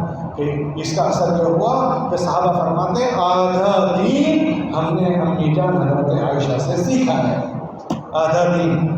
گھر والوں کو خشک طبیعت سے نہیں چلتا، خشکی سے نہیں چلتا، سوکھی تبلیغ جیسے نہیں ہوتی، ایسے گھر میں بھی پیار محبت سے فضا بنائی جاتی ہے۔ ہماری بیوی ہماری فکروں میں شریک ہو جائے، اگر ہماری بیوی نے ہماری فکریں لے لی، ہمارے بچوں کو وہ سنبھال لے گی، ہمارے بچے پروان چڑھ جائیں گے۔ اور اگر ہماری بیویوں نے یہ نہیں لیا ہے تو ہماری بزرگی ہمارے گھروں میں نہیں چلے۔ اس لیے گزارش ہے اس کو سرسری نہ سمجھیں۔ ان فطروں کے ماحول میں ہمارے گھروں سے اگر بچوں کو یہ چیزیں نہیں ملی تو پھر کہاں سے ملے؟ اس لیے اپنے آپ کو ہم اس مبارک محنت میں جوڑیں اور اس مبارک محنت سے اپنے آپ کو سنبھال لیں، ورنہ ضائع ہونے کے اسباب بہت ہے۔ اب بننے کے اسباب کم رہ گئے، بگڑنے کے اسباب بہت ہو گئے۔ باہر جاؤ تو ایسی آواز سے کان پر پڑے گی جس کو ہم نہیں سننا چاہتے، ایسی چیزیں کانوں میں آ رہی ہے جس کو ہم دیکھنا بھی نہیں چاہتے۔ یہ چیزیں ہمارے سامنے ہے، اپنے آپ کو ہم سنبھالا دیں۔ اب سنبھالا دینے کے لیے اللہ نے مبارک محنت چلائی ہے، ہم اس کو ایکسٹرا چیز نہ سمجھیں، اپنی ذات سے مسجدوں کی محنت میں جڑیں، کم سے کم ماہ میں 3 دن ہمارے لگیں، کم سے کم سال کی چلہ لگیں، اللہ ہمت دے 4 مہینے ہم لگائیں، یہ ہمیں چارجنگ کر دے گا۔ جیسے موبائل کو چارجنگ ہو جاتا ہے ایسے ان چیزوں سے ہمیں چارجنگ ہو جائے گا۔ ان چیزوں کے ساتھ اپنی کمائی کے نقشہ کو اچھا کریں، حلال کر دیں۔ اگر انسانی بزرگی کے ساتھ کمائی کا نقشہ خراب ہو گیا، ایک نیوالا پیڑ میں حرام کا چلا گیا، ساری بزرگی کو پانی پھیر گیا۔ کتابوں میں آتا ہے بیت اللہ کا پردہ پکڑ لے، حرام غذا کھانے والا بیت اللہ کا پردہ نہ پکڑ لے تو اس کی دعا آسمانوں پر نہیں جاتی ہے۔ اپنی کمائی کو چاہے تھوڑی ہو حلال مال کر لیں، حرام سے بچیں، کسی کی چاہنا ہمارے ذمہ نہ رہیں۔ اللہ کے حقوق اللہ معاف کریں گے، اللہ کے بندوں میں سے کسی کی چارانی ہمارے ذمہ نہ رہے۔ ہمارے نبی علیہ السلام کے زمانے میں جب کسی کی وفات ہوتی تھی تو حضور پوچھتے تھے یہ کسی کے پیسے کھا کر تو نہیں مرا، کسی کا مقروض تو نہیں ہے؟ اگر پتہ چلتے کہ ہم کسی کا مقروض ہے تو حضور فرماتے تھے اس کا قرضہ میں ادا کروں گا، پھر نماز جنازہ پڑھتے تھے۔ اور اگر ہمارے نبی علیہ السلام کے پاس پیسے نہیں ہوتے تھے تو صحابہ سے پوچھتے تھے کہ ہے کوئی جو اس کی ذمہ داری لے لے قرضہ ادا کرنے کی؟ اگر کوئی ذمہ داری لیتا تو حضور نماز پڑھتے، اور اگر کوئی ذمہ داری نہ لیتا تو حضور اس کی نماز میں نہیں پڑھتے تھے۔ ہم کسی کے پیسے کھا کر نہ مر رہے، کسی کے چارانے ہمارے ذمہ نہیں ہونے چاہیے۔ غریب ہو جاؤ تو ہو جاؤ، کسی کا وہ اپنے ذمہ نہ لو، ہمارے مقدر کوئی نہیں لے جائے گا، لیکن کسی کی چارانی ہے کسی معاملے میں بھی ہمارے پاس نہیں رہنی چاہیے، ورنہ مقبول نمازیں اس کی ہمیں دینے، ہمارے اپنی مقبول نمازیں دینی پڑے گی، کسی کو ہم سے تکلیف نہ پہنچے۔ آج ہماری تکلیف پہنچانے میں پارکنگ بہت زیادہ ہم تکلیف پہنچاتے ہیں، پارکنگ سے گھروں کے آگے کٹہرے بنا دیتے، کٹہرے 4 فٹ کے کٹہرے، 20 فٹ کا روڈ تھا، اس میں 4 فٹ کا کٹہرا، اس میں 4 فٹ کا کٹہرا، یہ عمومی راستہ ہے، امت کا راستہ ہے، ہم پانی گراتے ہیں، کٹہرا بنا دیتے ہیں۔ ہمارے نبی علیہ السلام کے زمانے میں ایک جماعت جا رہی تھی، اس جماعت نے راستے کے بیچ میں پڑاؤ ڈال دیا، اللہ کے نبی علیہ السلام نے قاصد بھیجا جاؤ ان سے جا کر کہو تمہیں اللہ کے راستے کا کوئی اجر نہیں ملے گا، راستہ روک لیا تم نے۔ ہم گھروں کے آگے کٹہرے بنا دیتے ہیں جو امت کو تکلیف دیتے ہیں، ہم اتنا بڑا گھر بناتے ہیں اور سیڑھیاں باہر نکالتے ہیں، لوگوں کو تکلیف ڈالتے ہیں۔ یہ اسلام گناہ بھی نہیں سمجھتے ہیں، ان چیزوں سے بچیں، ہم سے کسی کو تکلیف نہ پہنچے، کمائی کو حلال کریں۔ صحابہ سے فرماتے تھے اتق اللہ فینا، ہمارے معاملے میں اللہ سے ڈرنا، مشکوک چیز بھی گھر میں نہیں آنی چاہیے، ساری بزرگی کی ہوا نکل جائے گی اگر معاملات خراب ہو گئے۔ ایک آدمی کی اللہ کے راستے میں موت ہوئی، لوگوں نے مبارکباد دی کہ بڑا مبارک ہے، اللہ کے راستے میں مرا ہے. فرمایا اس کو تو جہنم کے انگارے لگ رہے ہیں. یہ کیا بات ہو گئی کہ اجتماعی مانگنے سے بغیر اجازت کے کوئی چیز لے لی تھی, معاملات خراب ہو گئے. یہ معاملات میں خرابی ہے ہماری, جہاں ہمیں جہنم ملے گا. معاشرت کی خرابی, رہن سہن کو خراب نہ کریں. جو پیٹ کے رشتے ہیں ان کا ہم پر حق ہے. چھوٹی چھوٹی باتوں پر قطع رحمی کر دیتے ہیں, وہ اس سے نہیں بولتا, یہ اس سے نہیں بولتا. یہ قطع رحمی ہے. دو چیزیں اللہ کے عرش کے نیچے ہوگی کل قیامت کے دن. ایک اللہ کا قرآن ہوگا اور ایک پیٹ کی رشتہ داری ہوگی. وہ اللہ سے کہے گی اے اللہ جس نے ہمارا حق ادا کیا تو اس کو اس کا بدلہ دے, اور جس نے ہم کو توڑا تو اس کو اپنی رحمت سے توڑ دے. اللہ نے ہمیں رشتہ داری کا حکم دیا ہے اور یہ حکم دیا جو تم سے توڑے مجھ سے جوڑو. ہمیں جو توڑ دے اس سے ہم جوڑیں گے. سل من قطعک واعف عمن ظلمک, اس سے جوڑ جو تجھ سے توڑے. ہم پیٹ کے رشتہ داریوں کو نہ توڑیں. ہاں ورنہ ساری بزرگی دھری کی دھری رہ جائے گی.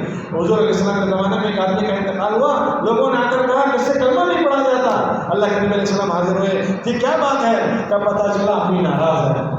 تو پوچھا امی سے کہ کیا بات ہے, کیوں تم ناراض ہیں؟ کہا میرے بیٹے کی بزرگی میں مجھے کوئی شک نہیں ہے.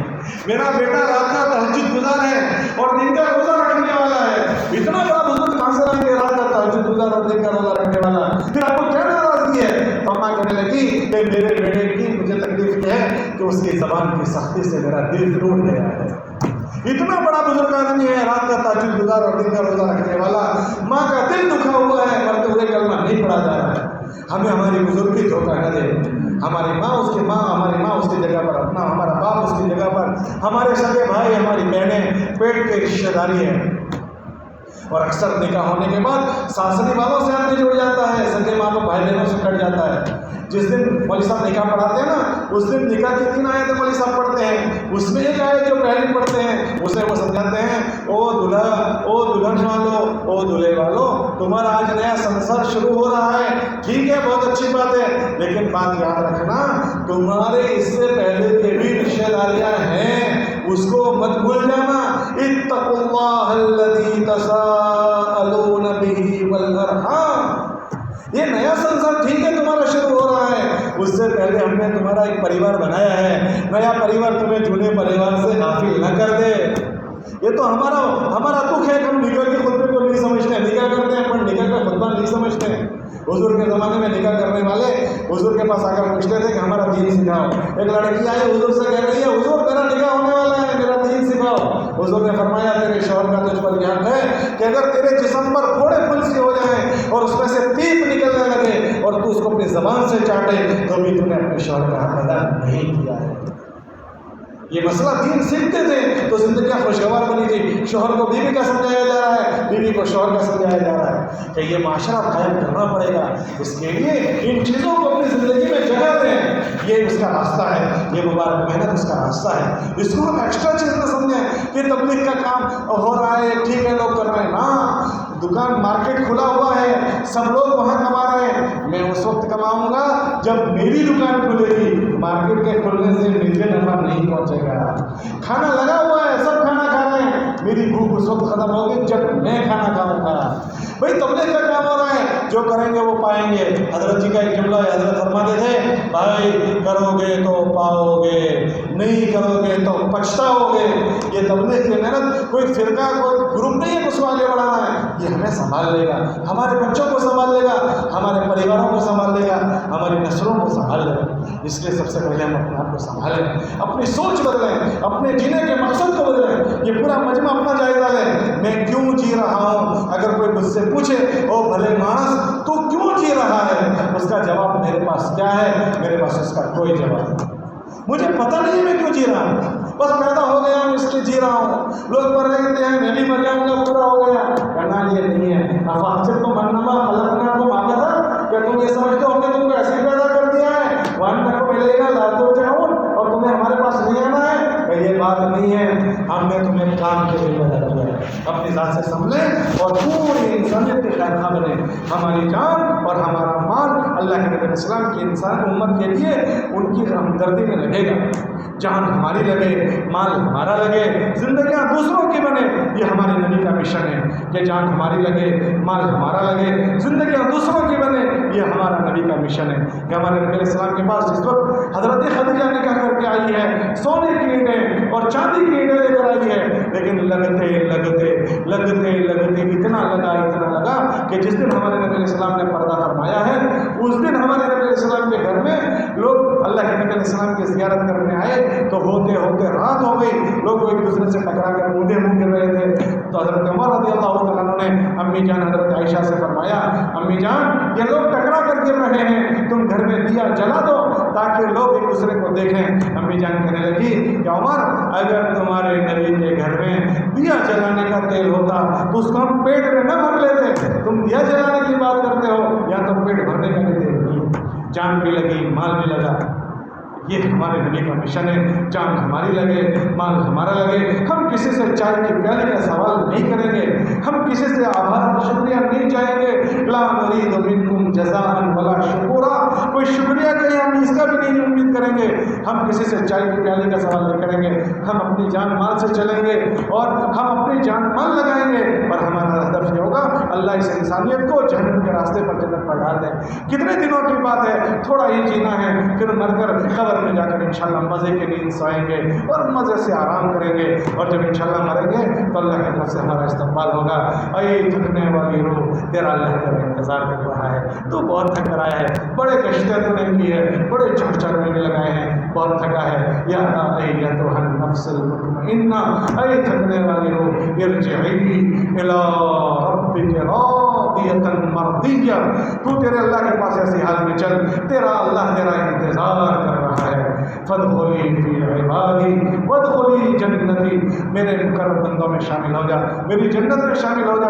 اللہ کی طرف سے یہ اعزاز ہوگا اور آسمان سے فرشتے آئیں گے. لوگ ہمیں کیا غسل دیں، اللہ کے فرشتے ہمیں آسمان سے پانی لے کر آئیں گے، وہ غسل دیں گے. لوگوں کے کفنانے سے پہلے وہ ہمیں کفنائیں گے. اور جب ہمارا جنازہ چلے گا تو دائیں اور بائیں فرشتے کھڑے ہوں گے. علماء نے لکھا 500 فرشتے آئیں گے، 500. اور وہ دن ہمارا جنازہ نہیں ہوگا انشاءاللہ، وہ ہماری بارات ہوگی. ہم دلہے بن کر جائیں گے، جنت کی حوریں ہمارا انتظار کرے گی. اور انشاءاللہ قبر میں جا کر تھکن ختم، اور اللہ کے نبی علیہ السلام کے ہاتھ سے جامع کوثر پیئیں گے، پانی کی پیاس ختم، اور ہمارا اللہ ہماری مہمانی کرے گا، مچھلی کے جگر کے کباب کھلائیں گے، وہاں بھوک ختم. یہاں تھوڑے دن تھکنا ہے، یہ زندگی کتنے دن کی ہے، تھوڑا سا ہے تھک لیں، انشاءاللہ ہمیشہ ہمیشہ کی آخرت سنور جائے گی. اب ہماری نسلیں سنور جائیں گی، ہم سنور جائیں گے. اس لیے آج نیت کرو، اب تک جو چک ہوئی ہے، غلطی ہوئی ہے، اس میں ہم نے کسر کی ہے، اس میں اللہ سے معافی مانگے کہ اللہ آج تک ہم نے اپنے آپ کو بنانے میں اور تیرے نبی کا کام کرنے میں اے اللہ ہم نے کسر رکھی ہے. یہ بے دینی اگتے ہوئے ہم نے دیکھی، ہمارا دل نہیں رویا. تیرے نبی علیہ السلام کی امت میں یہ سارے حالات پیش آئے، ہمارا دل نہیں دل ملایا. اے اللہ تو ہمیں معاف کر دے آج تک جو ہم سے کمی کوتاہی ہوئی ہے، اور اب ہمیں تو توفیق دے. اے اللہ تجھے بہت سارے لوگ مل جائیں گے، تو ہمیں توفیق نہیں ملے گا تو تیرا ایسا نہیں ہے کہ تبلیغ کا کام اٹک جائے گا. اے اللہ تجھے بہت سارے کام کرنے والے مل جائیں گے. اے اللہ ہمیں توفیق دے دے، ہمارا بھلا ہو جائے گا. اگر ہمیں تم نے توفیق نہیں دی، کوئی نہ کوئی تیرا کام کرنے والے کھڑے ہو جائیں گے. تیرے ہزاروں بندوں کو تم نے توفیق دی، ہمیں بھی توفیق دے اور ہمیں قبول کر لے. اپنے آپ کو اللہ کے سامنے ہم قبول کرواویں محتاج بن کر. اور اگر ہم نے اپنے آپ کو محتاج کی نہیں بتائی، قبول نہیں کروایا، 1400 سال سے اللہ کے دین کو کام کرنے والے مل رہے ہیں سارے شعبوں میں، اب بھی مل جائیں گے، ہم رہ جائیں گے. راجا کو بہت نوکر مل جائیں گے، نوکر کو دوسرا راجا نہیں ملے گا. اللہ کو تو بہت مل جائیں گے، ہمارا کوئی دوسرا اللہ ہے نہیں، ہم کہاں جائیں گے؟ رکھڑ جائیں گے. اللہ سے کہیں اللہ ہم رکھڑ جائیں گے، اللہ ہمیں تو معاف کر دے. اور جیسے میرے کروڑوں بندوں کو تم نے قبول کیا، اللہ ہمیں بھی قبول کر دے. اور اپنے آپ کو اس کے لیے تیار کریں. 4 مہینے کوئی چیز نہیں ہے، 4 مہینے کوئی چیز نہیں، اتنی بڑی چیز کے لیے زندگی کوئی چیز نہیں. اس لیے سب نیت کرو کہ اب تک جو سستی ہوئی اس کو اللہ سے معافی مانگیں گے، اور انشاءاللہ اپنے آپ کو بھی سنبھالیں گے، اور دینداری والی زندگی سیکھیں گے، اور بچوں کو بھی سکھائیں گے، اور اس مبارک محنت میں اپنے آپ کو مشغول کریں گے. بھائی سب نیت کرتے ہو؟ ارے بھائی سب نیت کرتے ہو؟ کون نیت کرتا ہے؟ اب نیت کرو انشاءاللہ اس عظیم محنت کو سیکھنے کے لیے اوپر چاپی چاچا نہیں لگیں گے. کیسے بولو؟ کیسے لگیں گے وہ؟ ارے جیسے مشرق میں بھی جائیں گے، مغرب میں بھی، شمال میں بھی، جنوب میں بھی، بنگال بھی، بہار بھی، آسام بھی، اڑیسہ، منی پور، ادھر ادھر سورج اٹھتا ہے وہاں بھی اور سورج ڈوبتا ہے. کل قیامت کے دن جب ہم اٹھیں گے نا، اکیلے نہیں اٹھیں گے. مولانا محمود صاحب فرماتے تھے لوگ کل قیامت کے دن اٹھیں گے، بانجھ اٹھیں گے. بانجھ جانتے ہو کس کو کہتے ہیں؟ بانجھ ایسی عورت کو کہتے ہیں جو اکیلی تھی اور اکیلی مر گئی، کوئی چھوکرے بھی نہیں اس کے پیچھے. کہا ہزاروں انسانوں کو کما کر مریں گے. کتنے لوگوں کو بولو؟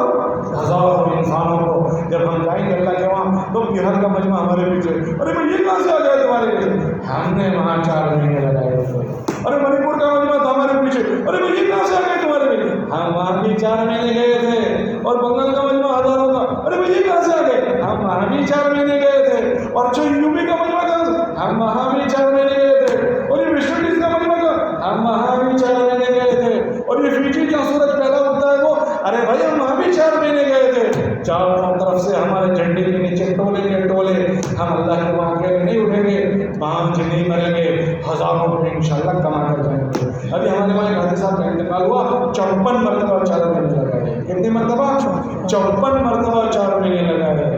مولانا محمد صاحب فرماتے تھے کرتے کرتے مرنا ہے، کرتے کرتے مرنا ہے، اور مرتے مرتے کرنا ہے.